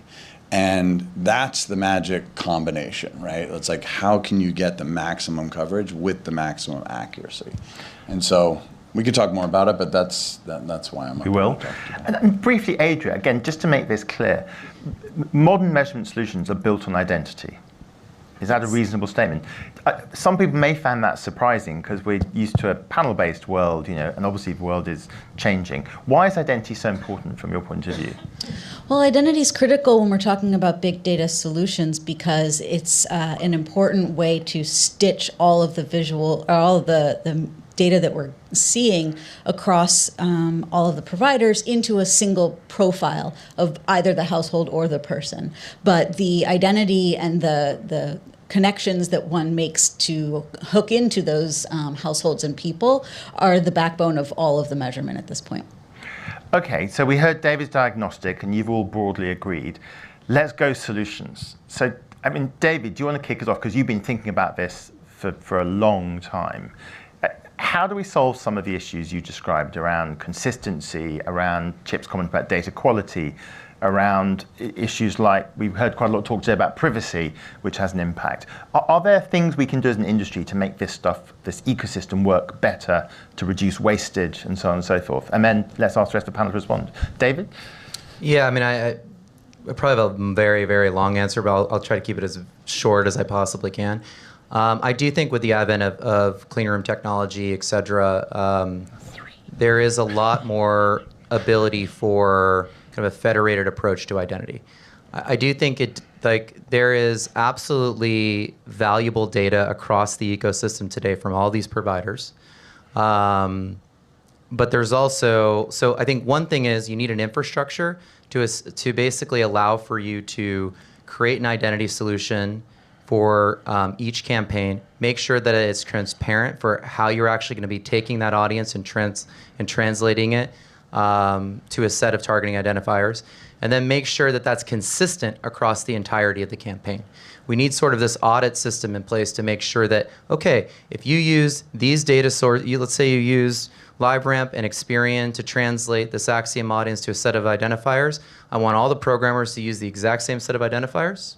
And then I want to make sure that in the exposure data, the exact same data set was basically used to translate it back to households for measurement, and then being able to pass that back to a video amp, et cetera, to be able to produce great measurement.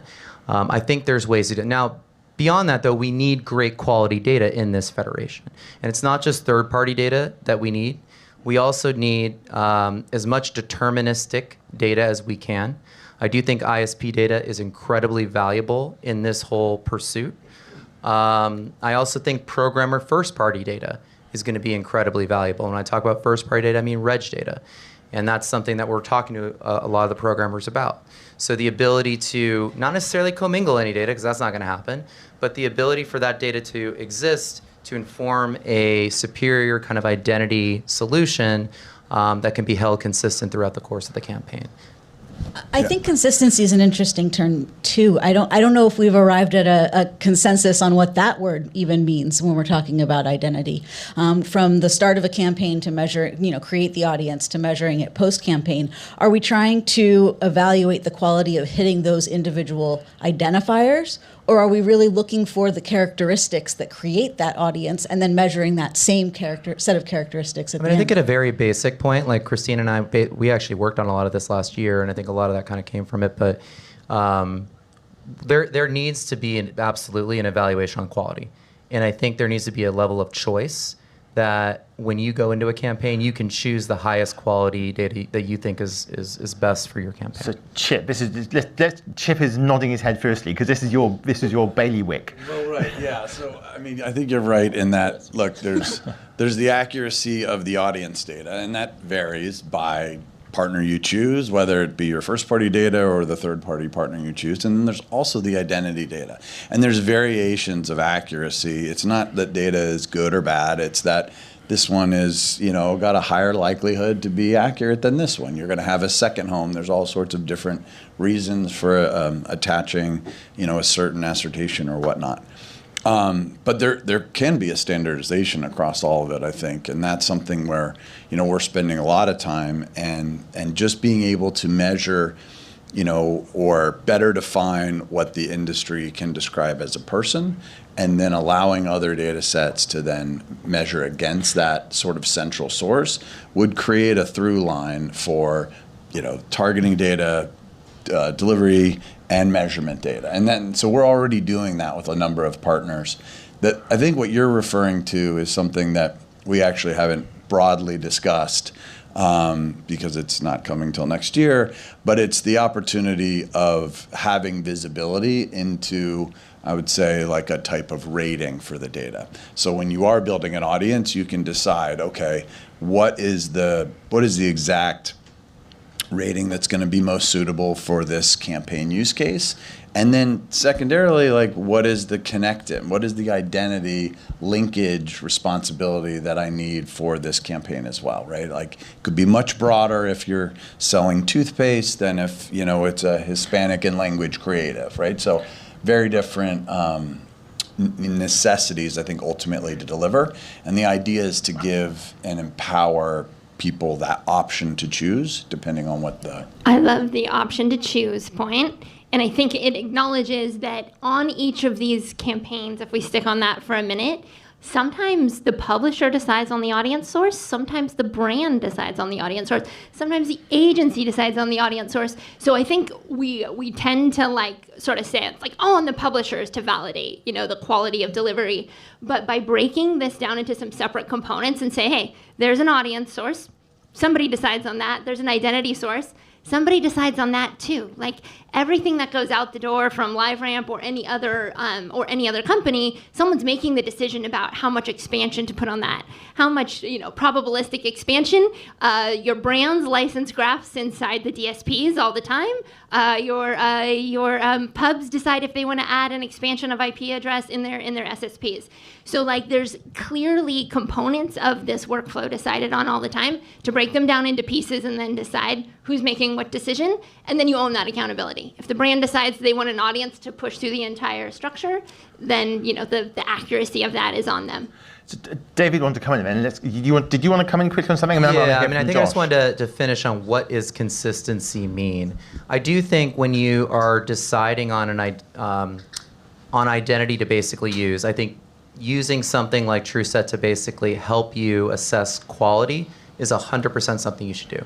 But once you make that decision of here's the identity solutions that I'm going to use on this particular execution, and this is something that Christina and I worked on together, you want to make sure that if you have this list of basically the way that you map, let's say, Axiom IDs to a set of IP and ad IDs for targeting, the way that you do that mapping from an audience creation perspective, it needs to be consistent with how you map back that exposure data back to a household. The challenge that we ended up realizing is that those audiences sometimes, or that mapping sometimes didn't get like recorded.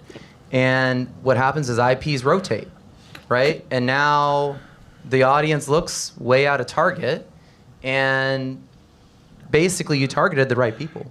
But then there's this whole problem there. So I want to bring Josh in here. So just the problem in a sense, but the wonderful thing about this ecosystem is that there's a set of well-funded, competitive, innovative businesses who built out solutions that 10 years ago even didn't really exist or enable the kinds of transactions that Dave is talking about. But now we have this ecosystem, but it's really complex. Yeah, and there's a couple things I was thinking about as just listening. Like, one, so much of this is time sensitive too, and like every advertiser wants this, this hard throughout the whole process, this large reach. And yet we're using data that, as the signal loss goes down and we move to IP address and other things that just rotate all the time, like the time-sensitive nature and mapping online to offline data becomes just that much more complicated. It's why I think measurement companies are needed to try to do the best that we can that verify. Now, we have our own error problems that we have to correct for, but, I just want to ask you one very quick question about privacy. Because of your multicultural audience specialism, some vendors are now reporting that because of regulations state by state, it's actually becoming harder to report on multicultural audiences. Is that? Yeah, it's gotten way harder. And, unfortunately, we believe the regulators got this wrong. And, exclusionary and discriminatory processes that's happened in the past have caused us to go the wrong way, which actually the advertisers, and as the U.S. becomes more diverse, there's more money to put here, which is a positive thing. But yeah, it's gotten way harder. We do have to kind of be careful. There are some areas that are better than others, like language is you can use easier. And the other thing that's happened to the world is diversity is less homogenous as well. There isn't just you're not just a single. Got more diverse. Yeah, diversity has gotten more diverse. There's more of a blend, which actually I think that kind of helps you for regulatory, because now you can just think about how does an audience skew as opposed to like claiming a race, which is more of the sensitive area. So I think that could help us. That's why specialty providers like us exist. So can we talk about the solution piece? So the two big material things about this ecosystem, which seem to me to complicate the rollout of solutions, one is its complexity, density, fragmentation. It's not a consolidated marketplace. There's a lot of publishers, agencies, providers with different identity points. The second problem, which David referenced, is timeliness, that identity data becomes old pretty quickly. Mm-hmm. So whatever your solution is to improving interoperability and the quality of the data, it has to operate quite quickly. Do you want Chip and then David? Well, yeah, I mean, look, obviously recency is critical, but you can assign a rotating IP address to a person or to a postal address. So you can assign it to a synthetic ID. I think what David brought up earlier was making sure that those correlations between synthetic IDs are done in a deterministic way versus, you know, I don't know necessarily how it's done today, but I know that there's a tremendous amount of error that's introduced as you make the different hops that David talked about earlier before we all joined. And you know, you're dealing with data that's not perfect to begin with, and then you go through 4 or 5 different hops, and then it's ultimately being measured on a totally different set of data.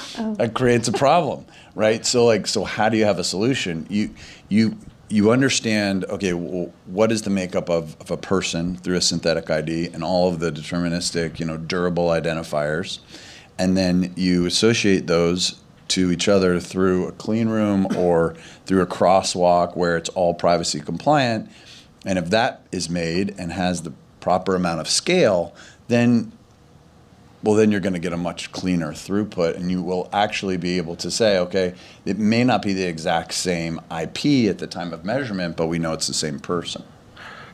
David, you had a thought, I think you wanted to come in on the solutions front. No, I was just going to say, I mean, I agree with everyone said. I think, Josh, the one thing I would just say is like, timing does really matter. I think there is a question though for me on when you're trying to assess what household was this ad actually delivered to when you have a signal, like an IP or device ID. I'm not sure measurement companies are the best position to actually make that determination. They license third-party data, et cetera, and they have maybe their own first-party data. But they don't necessarily know when that ad was actually delivered at what time exactly. You need to be able to record that. You need to be able to record, has that rotated at all?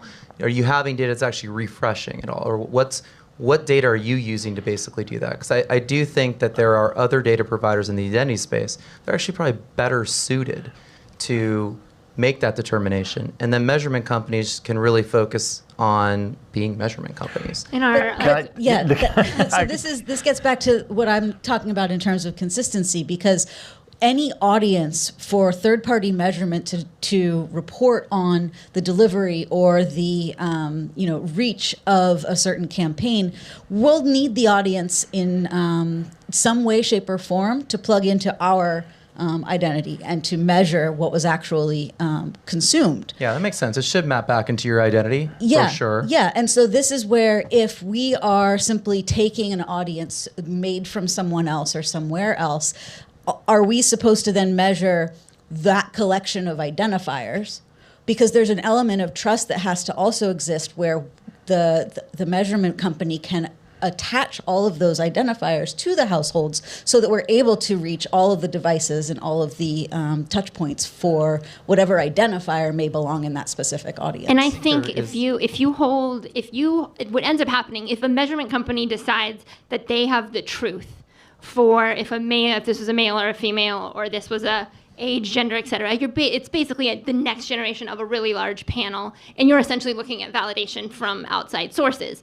And so this is where it becomes this really interesting debate, I think, of who decided which audience to start with and then defined the output, because if you do that, you're basically taking the accountability for the next generation of panel-based, like, specific audience identifiers, and you hold the truth.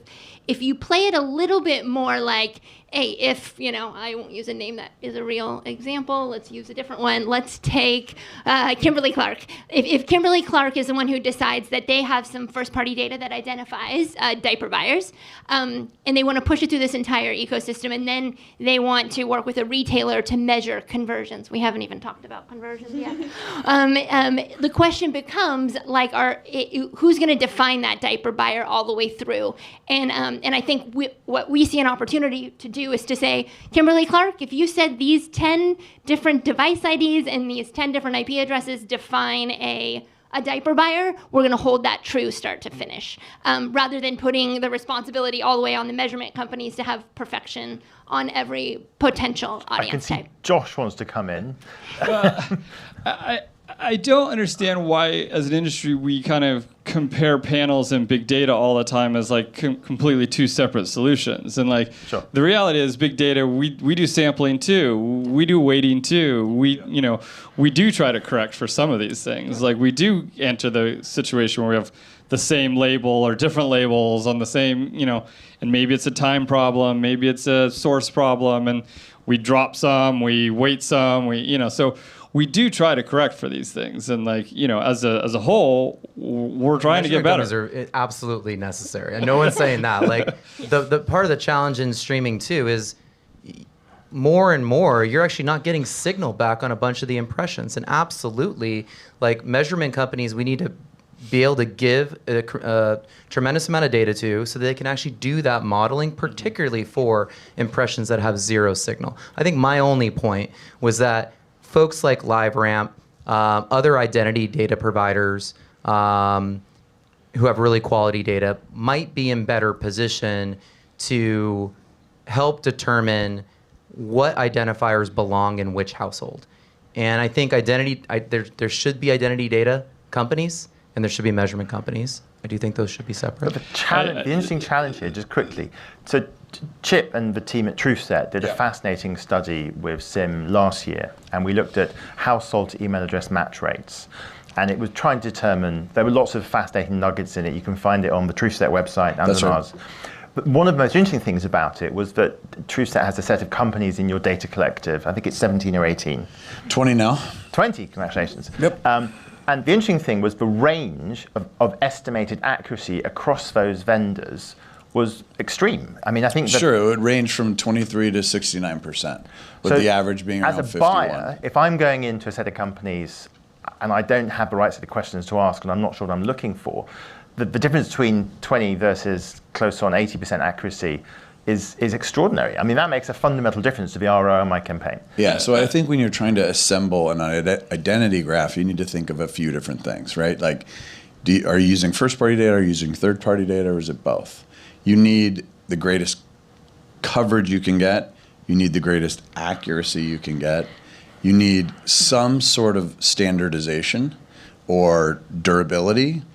At the same time, you need flexibility. Those are like the four, I think, key elements of like the premier identity graph, right? And then you can build it slowly over time if you have those things, right? So what we've done is assembled all of that, right, with 20 plus data providers as a measurement tool to be able to help people build their own. So you might bring in 2 or 3 different premier identity partners and some first party data, or you may be a huge entity and you can slowly get access because you have different divisions, right? So, Microsoft has LinkedIn and they also have Xbox and they also have Bing, right? And maybe they don't have access to all of it at once, so they build over time.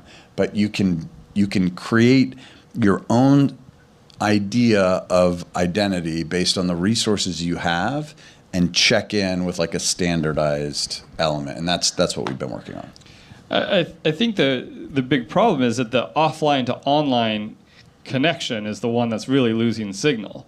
And so yes, why is that? Tell everyone. Again, we talked about IP rotation as one. Right. It's the less persistency of mobile ad IDs and on mobile devices. Now I think CTV is a little bit more static. So, but it's that connection that's really breaking down, and so that's creating the gulf between the online measurement companies and the offline.